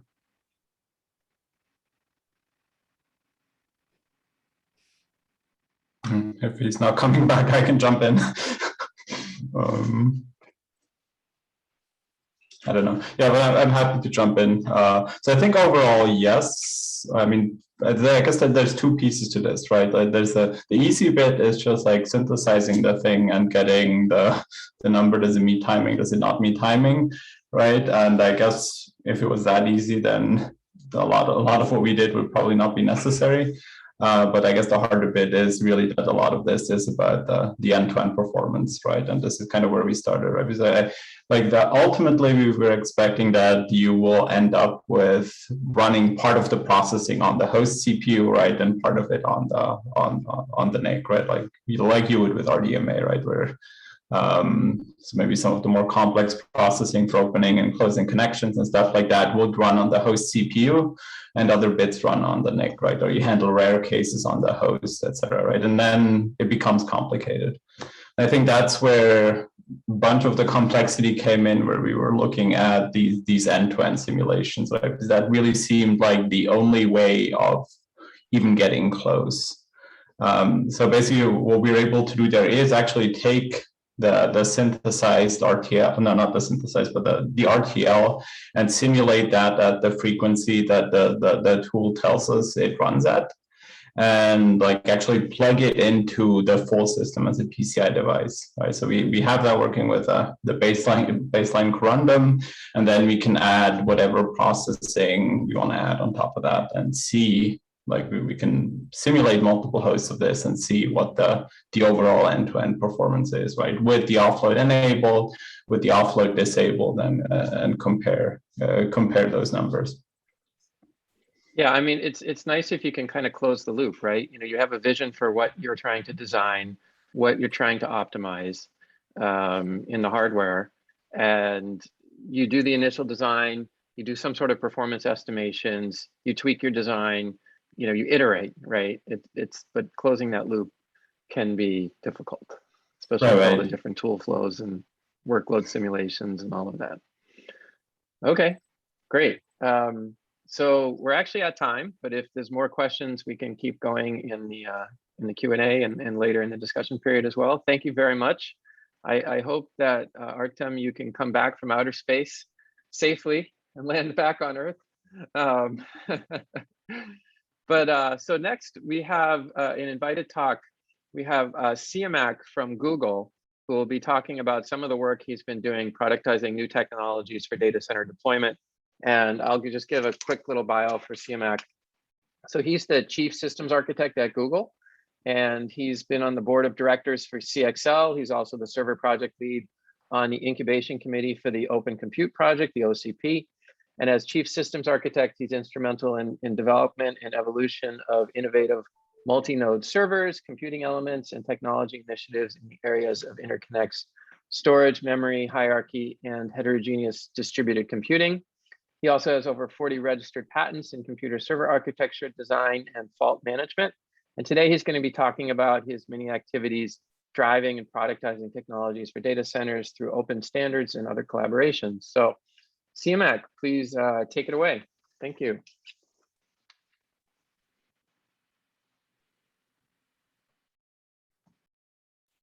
You might be on mute because I'm not hearing you.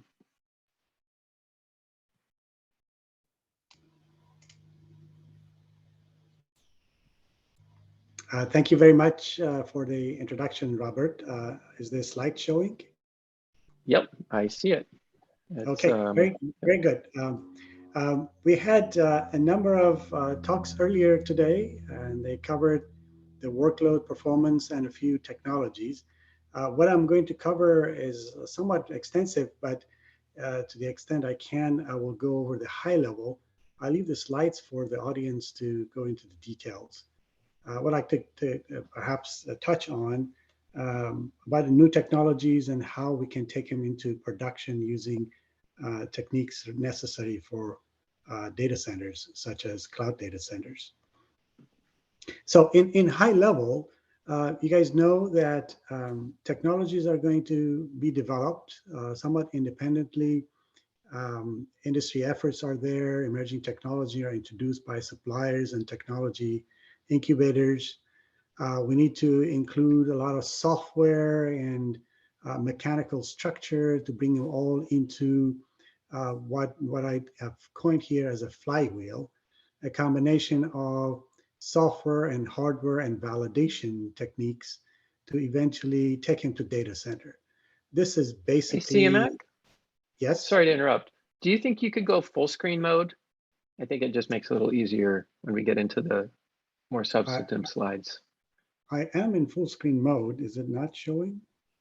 Oh, we're seeing the not full screen mode. I mean, it's workable, but we're seeing. Let me share again the full screen, the entire screen instead of a window. Let's see what happens. I think, Robert, you mean projection, actually, right? You're able to see the full screen. I meant projection mode. Thank you, Seelam. Yes. Yeah, that's where I thought I was, but yeah, now it's in projection mode. It is now? Okay. Just disappeared. Yeah, it disappeared now. Oh, right. Was there 30 seconds, 5 seconds. Is it showing? Yep. We see it. We also see the your web browser off to the right. There we go. Yep, that looks good. Oh, sorry. Thank you very much. Anyway, the main point here is within data centers, we create a flywheel of new technologies and capabilities composed of reference hardware, software, validation, and take them to production and try to scale them as many as possible. The data centers in this case, I'm not being very particular. It could be hyperscale data centers, enterprise, or edge data centers. The concept really gets inspired by requirements, and then we try to provide solutions. Now, as an example, there was a reference to CXL as a new technology. A new technology shows up. It provides some value. For example, CXL offers a better interconnect, lower latency, higher bandwidth, and coherence.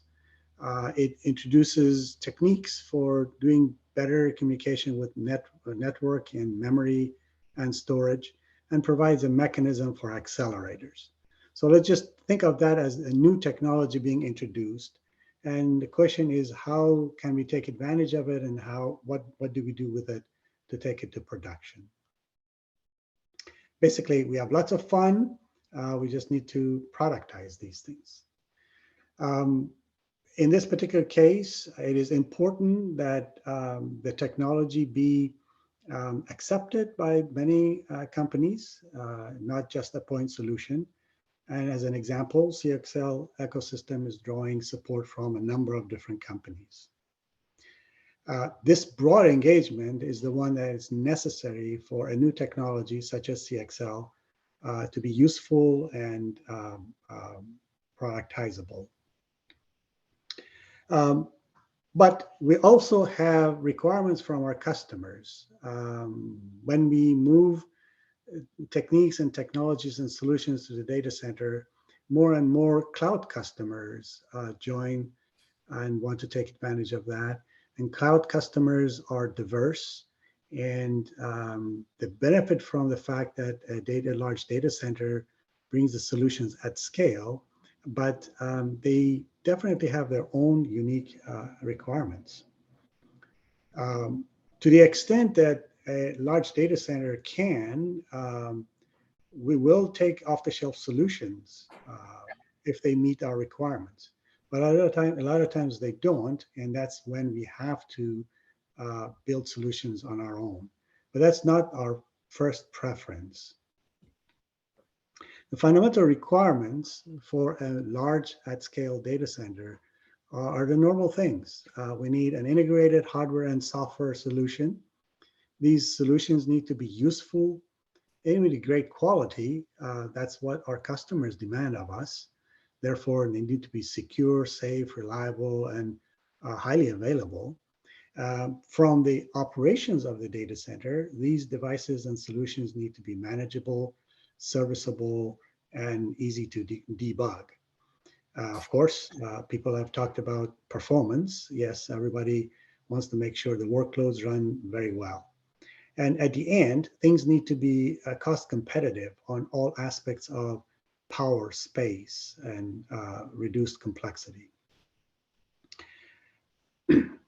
So in essence, we can build core architecture, a combination of frameworks running on software and running on hardware, compute, and we will normally balance bandwidth and capacity and latency. But there was conversation today about monolithic versus chiplet solutions, for example. There was discussions about how a building block architecture might be more suitable. But we also need to make sure the systems are extensible so that a collection of things can be built from the building blocks. As an example, the challenge we have in serving many different kind of customers and workloads start from the fact that if we have fixed number of processors or processor cores and amount of memory and a networking and storage solution, it is usually very hard to strike a good balance between what we should deploy versus what is minimally needed to support varied workloads. And eventually, if we don't do it right, we end up with over-provisioning hardware because we don't want to say no to customer. If we over-provision hardware, then things are not cost efficient and people will not be happy.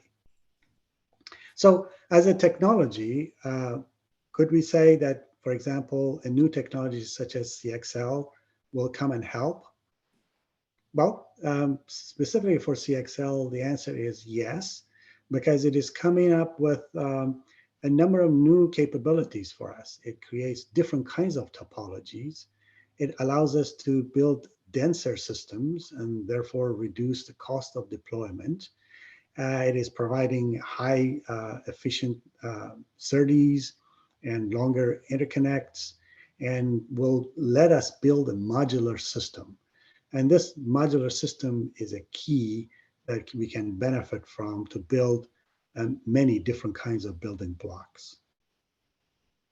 But as usual, a particular new technology is not end all either. It will take time for us to first analyze and then decide if the new technology should displace older technologies. For example, CXL is a great opportunity, but we still have a lot of good solutions around PCIe. PCIe-based workloads that benefit from DMA and RDMA, as we discussed earlier, around block moves are very suitable still, while CXL comes in as a new technology and bring in new capabilities, such as the coherence, short packets, and the fact that we can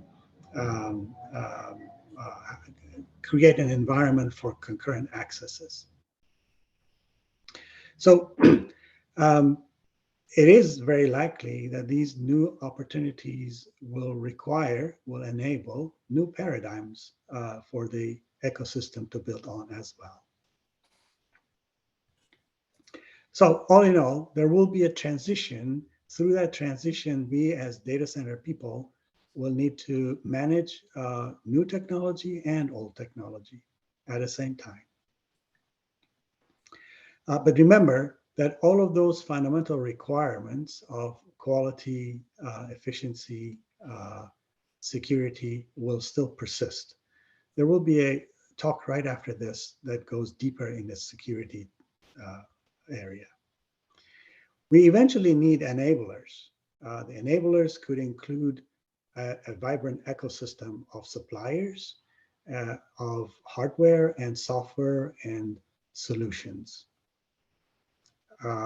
These enablers can come from different consortia. Other industry efforts are happening right now in parallel. CXL consortium is a very active consortium now. A number of other technologies in the past, PCIe, SNIA, and others are very active. So the name of the game is putting things where they belong, take advantage of technologies wherever they are, and we integrate them.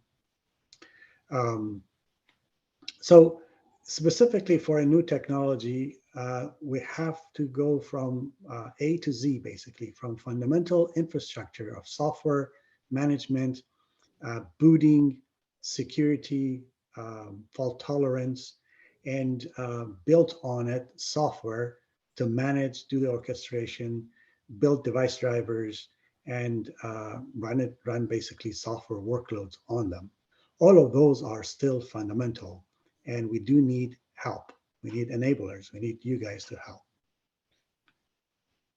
So a solution that we've been thinking about is to take these technologies and realize them in consortia or open communities such as OCP. The discussion that we have nowadays is to map these technology using an integrated system of hardware and software, using standard form factors, or if new form factors are necessary, create new form factors. Take them into hardware using a reference design, for example, running proof of concept on these to demonstrate the capabilities. Those are important. These are the tricks of the game: getting technology, proving that it works, and gaining momentum in the ecosystem, and take it eventually to production so that we can run them at high scale. So that is, again, the flywheel of open source software and hardware, run over it validation, and test it out, make sure it qualifies industry standard compliance tests, for example, and then take it to production. So in summary, again, technologies are developed in parallel elsewhere. Working with industry standards bodies and internal teams will bring software and hardware into a flywheel and create this momentum, and eventually serve the customers either at hyperscale data centers, enterprise data centers, or edge data centers. As an example, the work that's in front of us, we're planning on 3 major reference designs that we will take to Open Compute project on how to build these modular systems. So if I were to summarize, I'd say that technologies are becoming available. They provide some unique benefit, and we will still have to meet our fundamental requirements of robustness, quality, reliability, cost competitiveness, and power efficiency.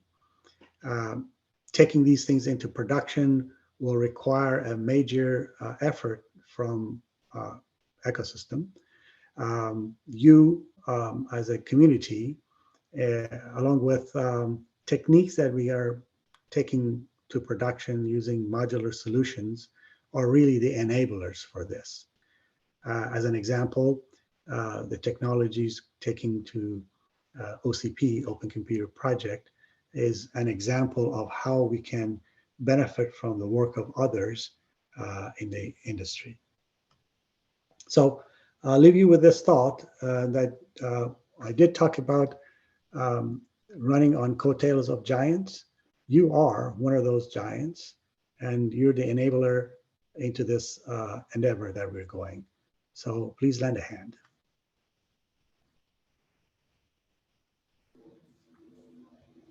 Great. Thank you, CMAC.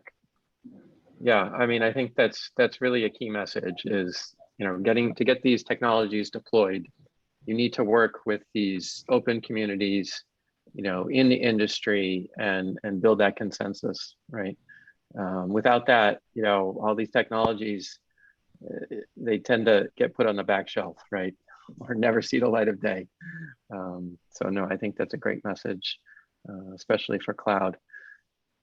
Any questions? Put them in the Q&A. I've got a question. Okay. Yeah, actually I have 2 questions. The first one is, we have witnessed the progress of CXL in the industry. And my question is, as a graduate student, do you think it's a suitable project for academia or for graduate student to join in or involve or not? And the second question is that, considering CXL's benefit, we wanted to so the motivation is to, we want to put heterogeneous resources as close as possible. But there's another trend of data center hardware, which is the disaggregation across different types of resources in different pools. Do you think, how do we find the balance here is about what to disaggregate and what to integrate using CXL? So many fine questions. Yeah. The simple answer is yes. CXL is a wonderful environment for academia. It does offer many angles, many opportunities, different topologies, different physical layers, different devices, memory type, accelerator type, CPU types. Different topologies will lend itself to different mechanical enclosures that we might want to have, and that will bring discussions around power and cooling and robustness.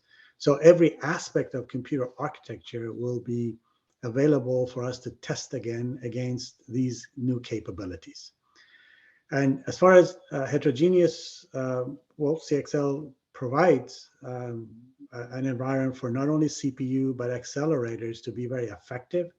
Accelerators reaching memory or storage elements directly, those are very possible. And CXL Consortium is tackling those questions as part of the specification for today. The CXL 2.0 specification is out there, and the work that is being done towards CXL 3.0. So in 2 years' time, a number of new opportunities will be available. So stay tuned on CXL specification itself. You can definitely help along, join the conversation, and bring your ideas and bring your solutions to build the specification. As far as the disaggregation goes, the diagram I'm showing right now is demonstrating that disaggregation could happen today using PCIe. PCIe resource disaggregation has been demonstrated for storage devices, for networking devices, for GPUs. It's been kind of difficult to demonstrate value using memory disaggregation using PCIe, since it has had long latencies.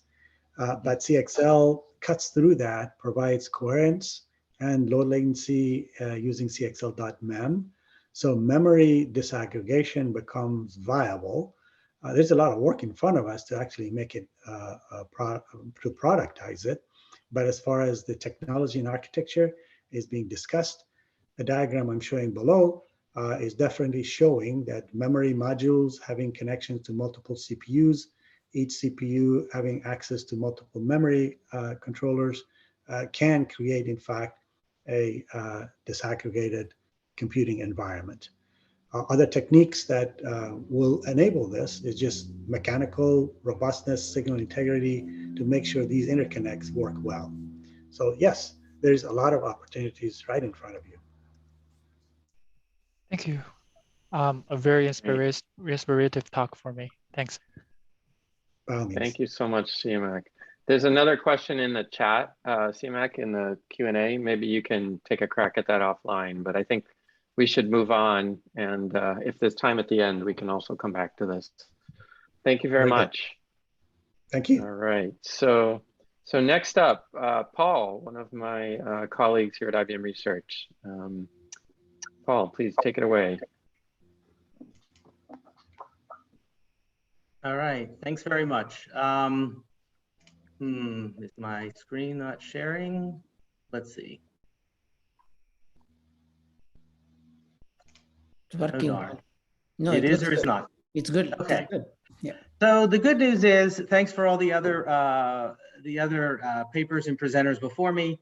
You've covered a lot of the material that I was going to talk about. Maybe I'll just reinforce a couple of things. I think Lizzie did a nice job of talking about the velocity the cloud has to, it's just really a great place to incubate ideas where you can quickly go from idea to learn and cycle around. I mean, to me, the main thing for us, I think, in research and development is to get the best of breed to move forward. You know, you have to have lots of experiments, and a lot of those, quite bluntly, aren't going to make it forward. So if the cloud can let that happen, that's really valuable. But the one question might be, why is it that we don't see big enterprises in public cloud yet? And I think when I talk to the customers there, our clients, CMAC touched on the security aspects. These are really big topics, right? Lizzie talked about the life and death. I certainly have these discussions with folks who will end up in jail if something goes wrong, where if you will be subpoenaed in a court of law or you'll be in front of auditors in some government, it's not enough to actually have the system work. You have to prove the system worked. And in these enterprises, and they may be businesses or governments, risk in many cases is more important than the performance. And we heard about a couple places where the systems of today, the way we build them are not necessarily compatible with those goals, right? In particular, one of the ones you'll hear Paul talk about a lot is firmware. There's just an enormous amount of firmware in our systems, and we all love firmware because we can change an FPGA's image much faster than we can make a new chip. The problem is, I really don't think anyone knows how to trust that or how to validate it. And in the worlds in which I come from, simply installing new firmware on your system will get you fired. And having run data centers in my past lives, I have actually removed people from their positions for these types of activities. Not once, but if you do it more than once, that's it. You just can't tolerate that kind of a churn. There's lots of interfaces, the APIs that allow us to go fast when it comes to a system configuration for that cycle. Those also allow enormous numbers of points for attacks. We have to get that cleaned up.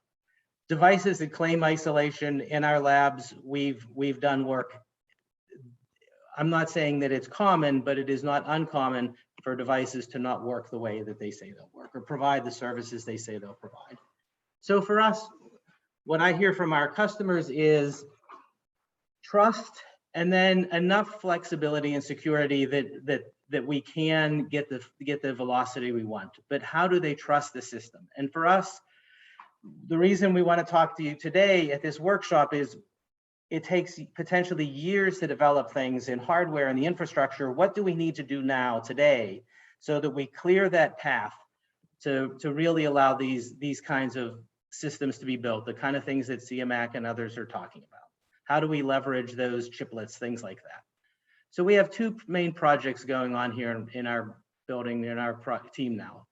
One is this DCSCM. This is the same, an open compute project, similar with what CMAC spoke of. What we do is we take a board and we truly cut it in, make it into two boards with a well-defined interface between. The customers take their data and their programs carefully interrogated as it goes by. When they're safely in that world, they can open up the gates. Now they're in that world isolated. But that then leads to the question, well, how do you invest? How do you watch what goes by and how do you open the gates? For that, there's a project called OpenBMC, which allows their open implementation so customers can see the implementation of these mechanisms in between, and they can gain trust and know that that's really happening. The second is longer term work. We do know that you can build up composable systems. This has been done in enterprise systems for a long time. Some work I personally did with HPC systems, giant supercomputers. You partition the system, you do not share, you chop it up, isolate it. Can we make with CXL, with other secure protocols, can we build the technology that allows us to create these kind of systems with the flexibility that you get with the APIs in cloud at the software and VMs, but actually have it all the way down to the hardware? There's a lot of different areas to work on. We heard some questions about the architectures. Do we need new architectures? What's the best way to map the abstractions we heard about from a couple of our previous speakers down into the infrastructure? Firstly, I think sharing might be overrated. I didn't talk about it. You can see the slides, but one of the things we always worry about, if you have to be able to debug a system, you have to be able to measure it. Well, those same capabilities to set patterns and to look at every latch to cover the entire design space, that's pretty troubling for some of our customers who want to make sure no one can tinker with their data, that everything in the integrity is preserved. And the tools and processes, again, we heard about that ahead of time earlier today. How do we come up with abstractions so that you can design for security, not necessarily performance? Performance is great. We all love performance. But if you have only performance without security, you have, for some of these uses, you have no choice but to build a system. And maybe I mentioned it earlier, truly there are organizations we work with, when we're done, you don't reuse it, you truly shred it. So, that's kind of wasteful. Can we figure out ways to make that work? And then finally, my favorite one is, can we simply eliminate problem areas of the system rather than try to fix them? In the project I worked on a few years ago, firmware, when we scaled a system up to 100,000 nodes, dealing with firmware was clearly going to be a problem. We simply got rid of the persistent firmware, right? It made life a lot easier. So in summary, we want to, again, reinforce the idea that security is another kind of workload, and we think there's enormous opportunity. The question came up a minute ago, is CXL a great place? I think here there are so many opportunities to pursue these new paths, and the next talk, Mario, I think, is going to talk to us about some exciting new, taking a clean sheet and leaving the legacy behind to really exploit the capabilities we have moving forward. I would really encourage our academic friends here to help join us. There's projects going on outside of industry or across industry that are public. We could use new ideas, new help to really explore some of these new spaces going forward. So I'll leave, I want to make sure we have plenty of time for Mario here, But I just wanted to let you know what we think is key, right? The security is absolutely a workload in and of itself. And I think it's the only way to get some of these really big, exciting applications onto our systems is if we do address that head on. I'll take questions in the chat. And I'd like to now just take a moment and introduce Mario, a fellow from Pensando, really straddles the industry and the academic worlds. I think about 150 papers, dozens of patents and books. Looking forward to hearing some of his observations. So thanks very much for your time. Hi, Paul. Thank you very much for the introduction. Good afternoon or good evening, depending on where you are in the world. As you might know, Pensando has developed a full stack solution, a turnkey solution for the cloud that's centered around a PCIe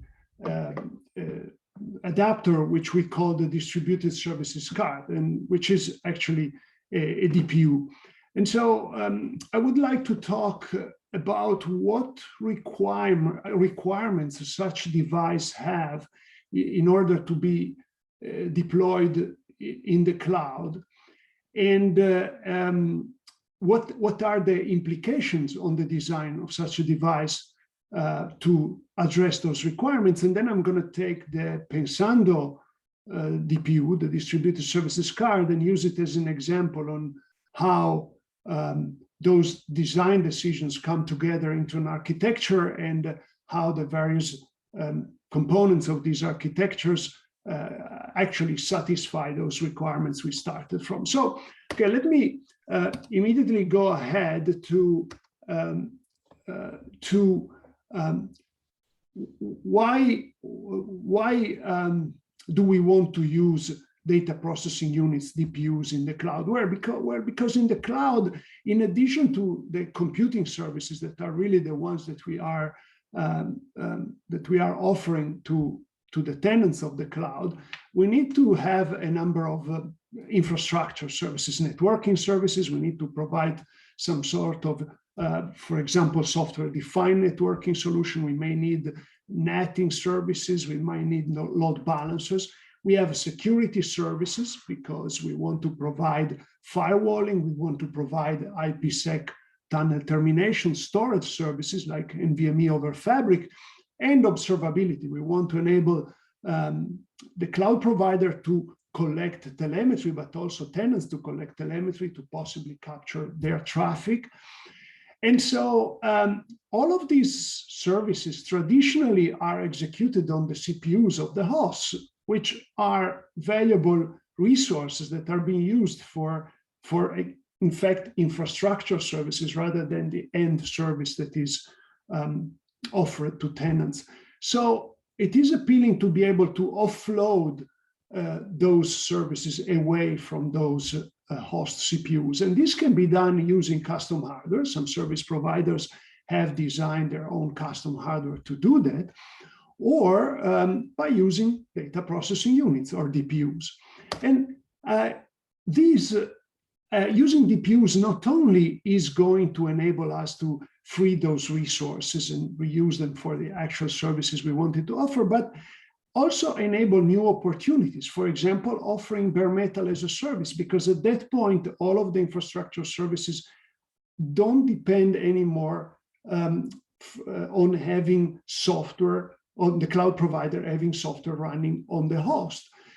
We can provide the PCIe IO emulation services where we can emulate any device connected to the PCIe bus, for example, network devices or storage devices, and we can run routing protocols, for example, for the tenants, like for example, BGP. So not only by using DPUs in the cloud, we can free resources for what we are using them today, but we can also offer new services and have new opportunities. However, those DPUs will have some specific requirements to be usable on the cloud. First of all, security, well, Paul just highlighted how important security is. And here I'm just singling out a couple of different aspects of security. We want to have a secure execution environment on our DPUs. We want to protect those DPUs from attacks that might be coming from the network, but we want to protect them also from attacks that might be coming from the host, so that if a host becomes compromised, the DPU still remains a secure environment attached to that host. We want the DPU to be able to operate independently from the host. We want operation and management of the DPU not to have to go through the host. Otherwise, again, we create a dependency with the host. We use host resources. We want the control of those services that we are running on the DPU to be independent. And this is fundamental for bare metal scenarios, but it's also important just to be able to free those resources on the CPU, and also, again, not to be subject to, not to be vulnerable to attacks that are successful on the host, security attacks that are successful on the host. Very, very important is performance. The cloud is all about performance and about scale. So DPUs have to be designed with these two requirements in mind: performance and scale. In the cloud, as we know, every scale aspect gets multiplied. If normally we need to deal with a certain amount of routes in a routing table, in a cloud context, this has to be multiplied by the number of tenants that are active. Same with flows, same with packets we are dealing with. We need support, native support for compute virtualization. So for example, SRIOV, we need to support a scenario in which we have multiple VMs, multiple containers on a host that need to use the network independently and see independent virtual devices. And in a context where we have multi-tenancy, not only we have multiple VMs or multiple containers, but those might belong to different tenants, then we also need to ensure that we can isolate the services that we provide at each tenant, so that the traffic or the usage of the service by one tenant cannot affect the quality that other tenants are going to receive. And it is very important to keep in mind that this is not only from the point of view on the network. Here, although here I'm talking about traffic, because I always tend to think about the network, this is not to do only with the traffic coming in and out of the DPU on the network side. This is true also for the host side. We have to make sure that one tenant on the host is not causing problems to the other tenants on the same host. And of course, we need to have support for network virtualization. And all of these has to be done keeping in mind that we need flexibility. The DPU must be flexible. Any features that we have on the DPU of the services that are running on the DPU has to be capable of evolving and adapting, because the cloud is an incredibly dynamic environment. Services are constantly changing, and the cloud providers for years have been adopting a development model whereby they constantly want to upgrade their solution and their services. And that's something that the cloud enables us to do, right? It enables us to always have the latest version of any application, any service. So the DPU has to be able to follow that model and adapt. So these are the requirements that I put down. There might be others, but now, given these requirements, what are the implications on the design of the DPUs, and which options do we have when we want to design DPUs that satisfy those requirements? So one very first important requirement that comes from the last, one very important first design guideline that we get out of the last requirement, we will talk about the flexibility, is the fact that DPUs have to be programmable. They have to be programmable. And when we talk about programmability, what options do we have? Well, we can use general purpose processors, and many of the DPUs, I would dare saying all of the DPUs available do have general purpose processors. Those give us maximum flexibility.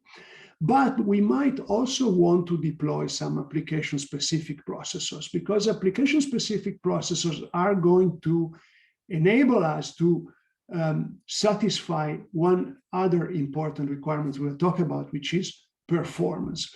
And because we are dealing with packet processing, but in reality also because of the nature of a lot of the processing that we do when interacting with the host, we might want to use pipelined processors, because they will allow us to achieve, again, maximum performance, taking advantage, for example, of caching systems.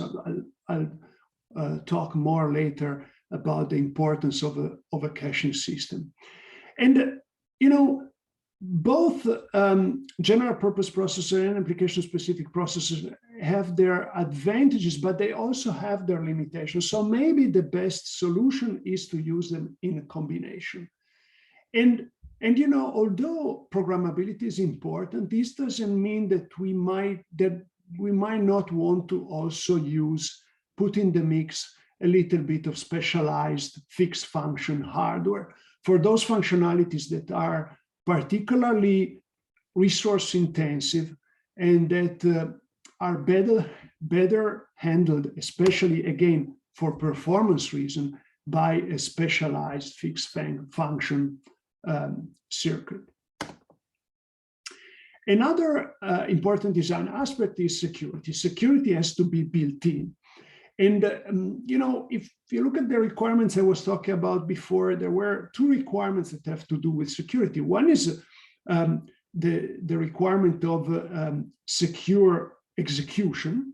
And the way we can achieve that, for example, is by having a root of trust on the DPU itself, and create a chain of trust through which the DPU can boot in a secure way, and every piece of software that is executed on the DPU is executed in a trusted way, is a trusted software. Only trusted software gets executed. And very important is also to have a secure, sorry, trusted, I meant to write a secure key store, right? We want to support secure communication services. We might want to offload cryptographic functions to our DPUs. We may want to, as I mentioned before, terminate IPsec or other type of secure tunnel. In this case, tenants have to entrust their keys to the DPUs. So DPUs have to provide a secure key store. And on the other hand, we said it's also important to isolate the DPU from the host from a security point of view. So the communication between the host and the DPU has to be controlled in some way. It has to be constrained in some way. And such communication, such control has to be driven by the DPU itself, so that the host is given limited agency. And this is important because if the host gets compromised, we can control what the host can do on the DPU and prevent the host from gaining full control of the DPU and the services running on the DPU, of course. Another important design aspect is, in my opinion, related to the memory architecture. Because the memory we have on the DPU, the type of memory and the amount of memory impact directly the scalability and the performance of the services that we implement on the DPU. And those two requirements, scalability and performance, as we know very well in engineering, are in contrast with each other. So the solution for the memory architecture might be a trade-off, might have to take some trade-offs. And so what are the options that we have here again? Well, of course, we can use local memory. We had the talk before to talk about the fact that local memory is always faster. It has higher performance. For example, if we use a pipelined processor with many stages, we could use memory that is local to every single stage. And so the processors in that stage have very fast access to data and to instructions. But on the other hand, having fast local memory usually implies having memory that has a small size. And this doesn't bode well with scalability, with the scalability requirement.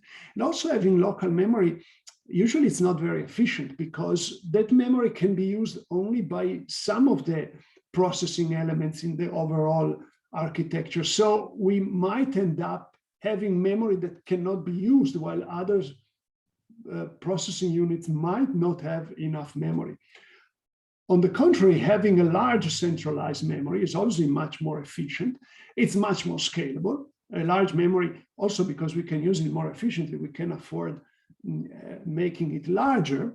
But on the other hand, it has lower performance. The access latency is higher. So you see, what can we do? I mean, sure, we can choose one of those two options, or we can create a multi-stage memory hierarchy. And this might be the best solution because it might be the best of breed solution. We can have a central memory with local cache, and the cache is going to mask the access latency and limit the contention in accessing the decentralized memory.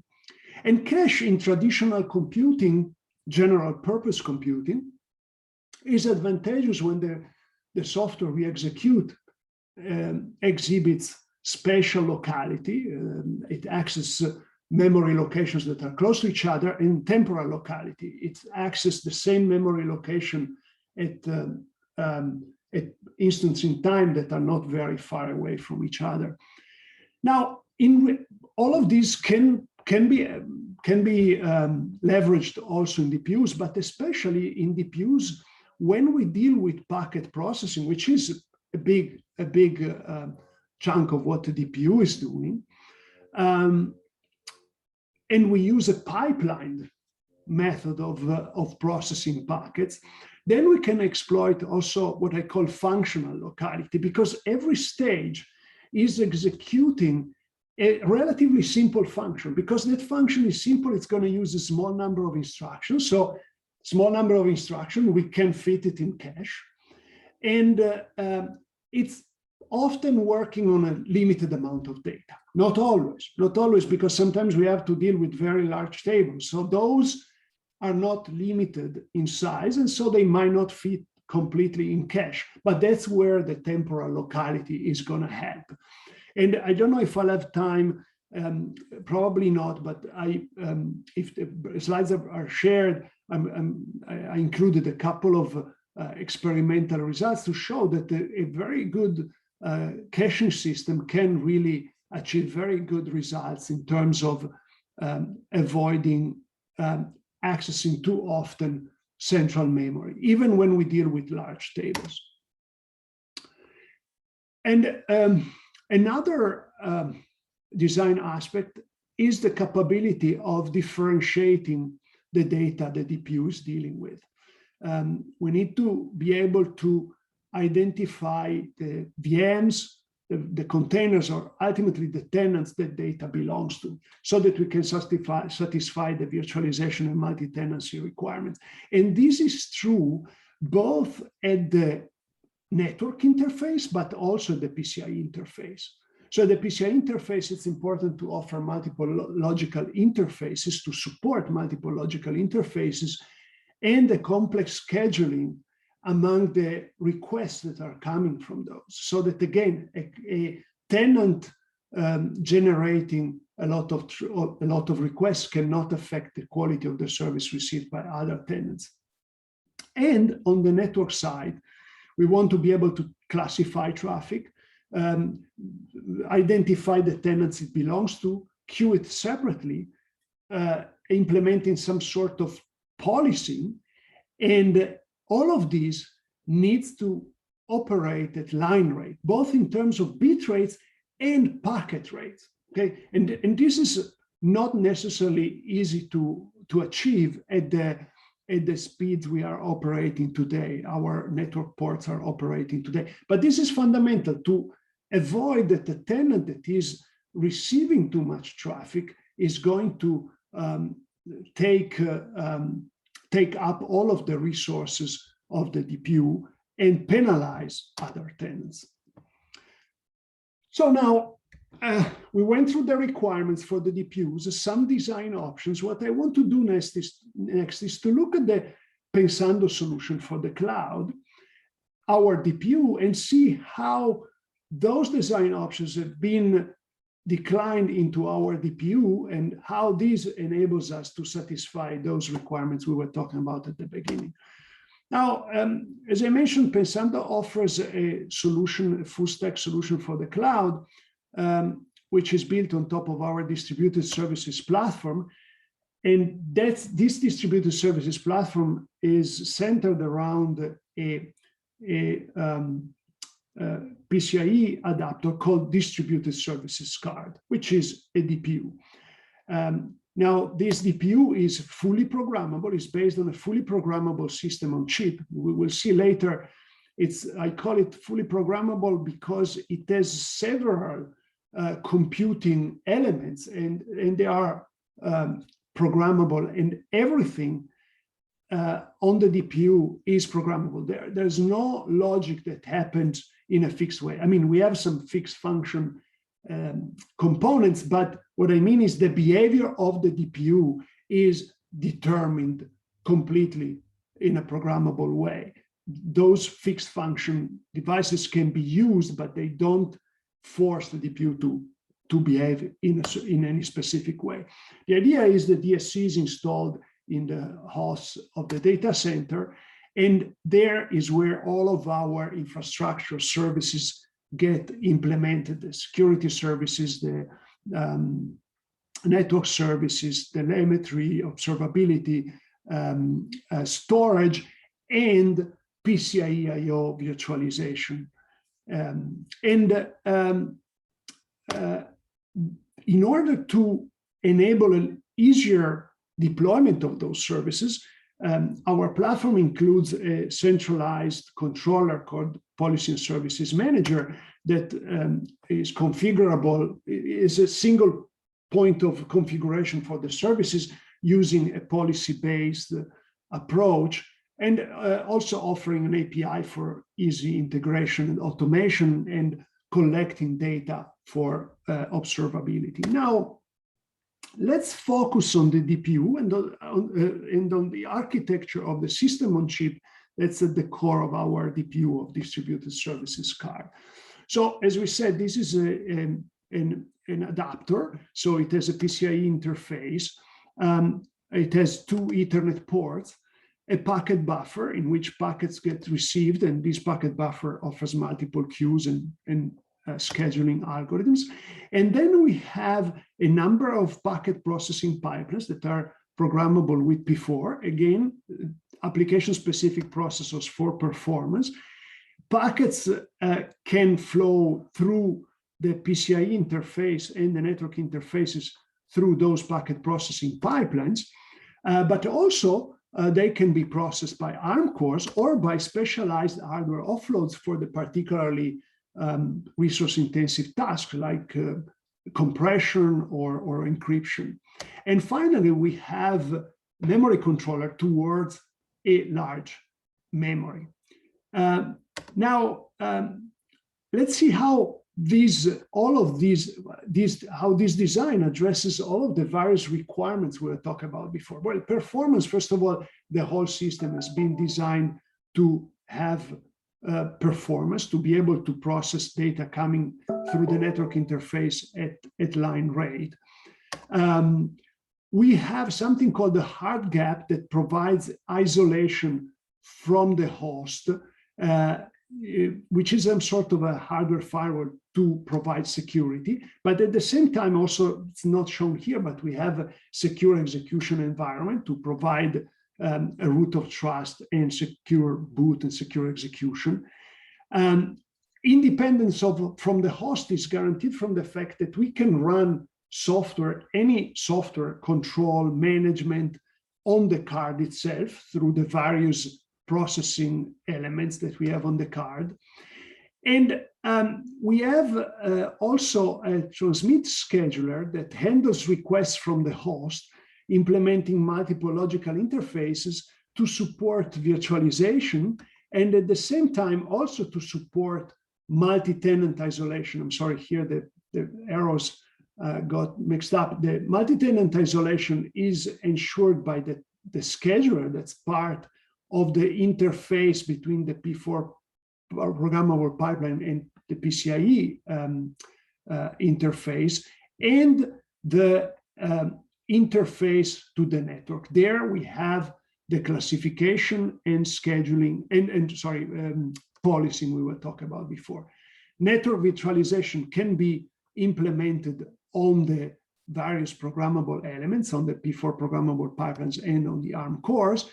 And obviously, because all of these elements are fully programmable, we can achieve full flexibility.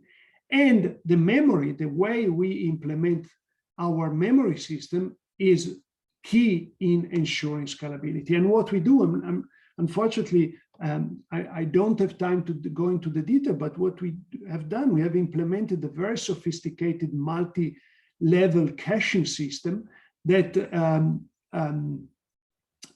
enables to combine, to take advantage of a large amount of DDR, up to 64 gigabyte of DDR, but at the same time, the low latency of having local memory. And as I mentioned, I included here a few results to show that such system, caching system is actually very effective.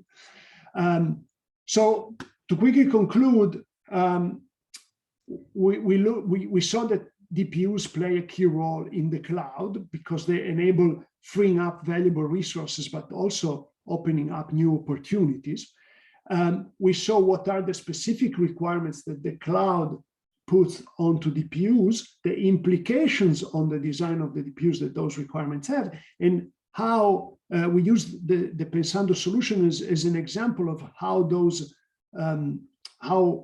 design choices can be made and they can come together to satisfy those requirements.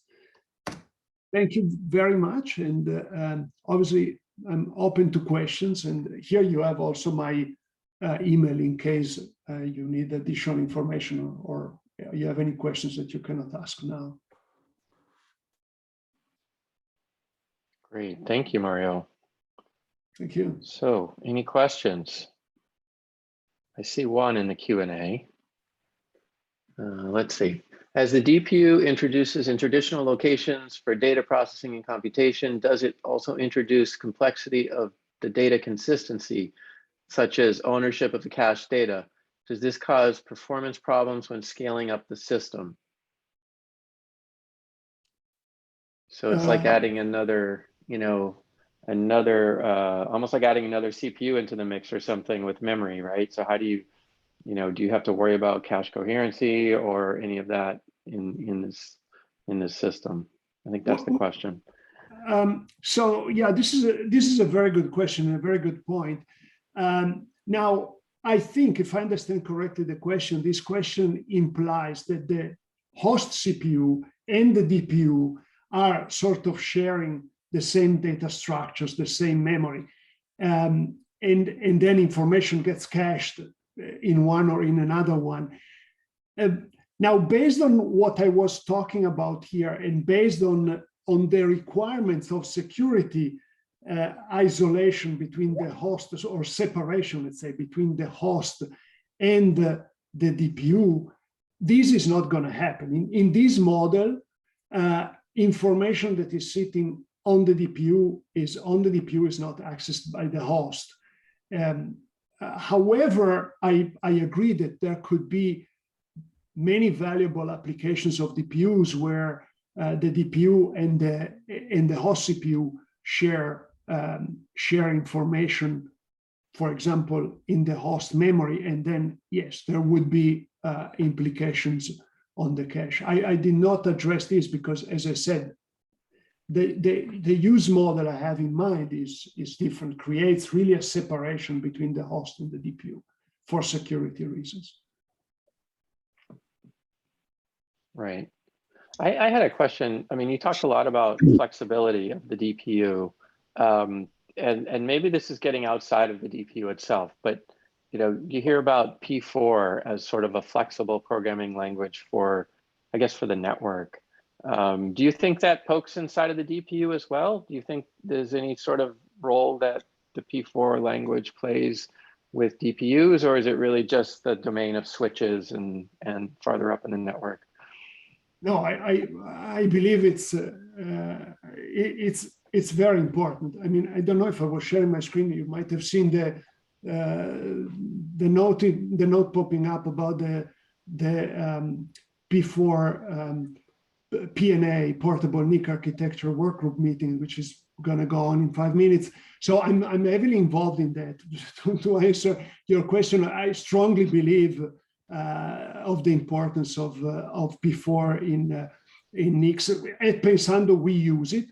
We have this dichotomy between general purpose cores and P4 programmable pipelines, which, by the way, we use not only for processing packets, but also for processing the interaction with the host.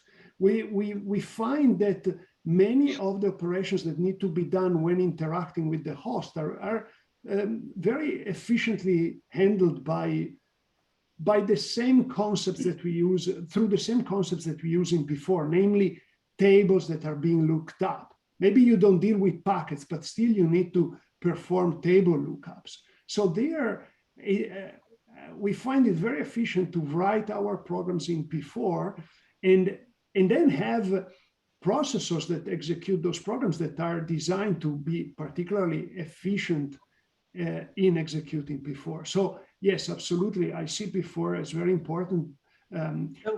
But on the other hand, P4 is not a language for everything, and that's why I believe a combination of, for example, P4 programmable processors and general purpose processors might be very, very powerful. So Mario, I mean, to me, this ties back to something Lizzie started with at the very beginning, right? When she talked about like a for loop, right? I do wonder whether when we teach people programming, if they start with these control flows and we focus too much on the flow of the control rather than the flow of the data. But maybe that's for another call someplace when we talk about what the curriculum should be. But this is a very good point. In DPUs, we need to focus, I guess we need to focus really more on the data, on the flow of the data rather than the flow. Very good, thank you. Mario, if I may, a very high level question. What is the relationship between DPUs as you describe them to what other people call IPUs, infrastructure processing unit, or smart NICs? The reason I'm asking is, as part of my talk, I said we will have standardized modular systems, and it will be good to have a generic name for these devices to cover them all. Yeah, I totally agree with this last statement of yours that we should have a generic name.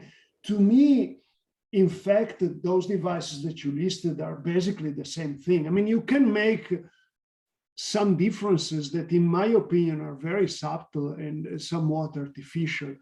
I mean, to me, they are all devices that, on the one hand, can talk to the host CPU, and which means that they are connected to the PCIe bus or the CXL bus or some bus to which the CPU is attached.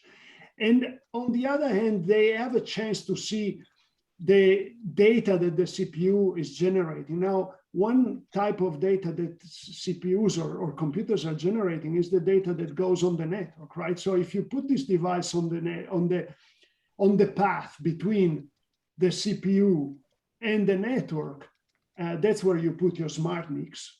That's where you put your DPUs. And my understanding is also where an IPU is, right? So to me, they're really basically the same things. And then, could you offer a generic name that can be a superset of all that? because we're going to put that in specification. So you offer your name. You get the first bid. That's good, but given my lack of fantasy, typical of engineers, with no offense, I'm one of them. So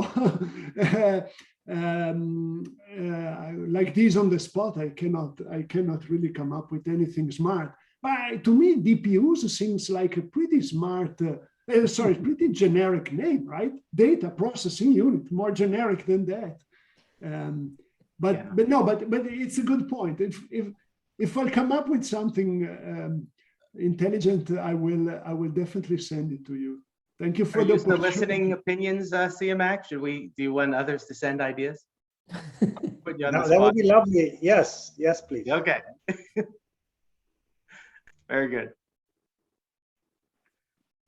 All right. Well, we are actually at the end of our time slot, and I know that our hosts in Greece are very tired. It's getting very late for them, and I'm not sure they're even working from home right now. I imagine they're all coordinating in some central location, so it's not like they can just go and jump in bed or something after this. So I think we are going to have to close this out in the interest of time. But I encourage everyone to visit the workshop website. We'll be posting the papers and the presentations up there. If people can send us the presentations, that would be great, so that we can post them. And I think we're interested in potentially running this next year. If people have suggestions or comments, they can send them to us. There's contact information on the workshop website, as to how to make this a better workshop in the future. And although I think this was great, I really like the conversation that we stimulated. I hope that academia sees that there are some promising research topics here to adapt computing for cloud and data center in a way that wasn't envisioned when a lot of these architectures and systems were first designed. And we've carried along a lot of that legacy. And I think that DPU talk that you just gave, Mario, is very interesting proof point of what you can do when you design from scratch specifically for the data center and for the cloud. So yeah, thank you very much, everyone. Any other closing comments before we wrap up? No, this is really awesome, and I want to thank all the speakers. I know you took a good fraction of your day to be with us here, but I hope it is well worth it. Thank you. Thank you for organizing. Thank you. Thank you for organizing this. It was very well run. Yeah, thank you. Thank you. Okay. Good night, good evening. Bye. Bye-bye.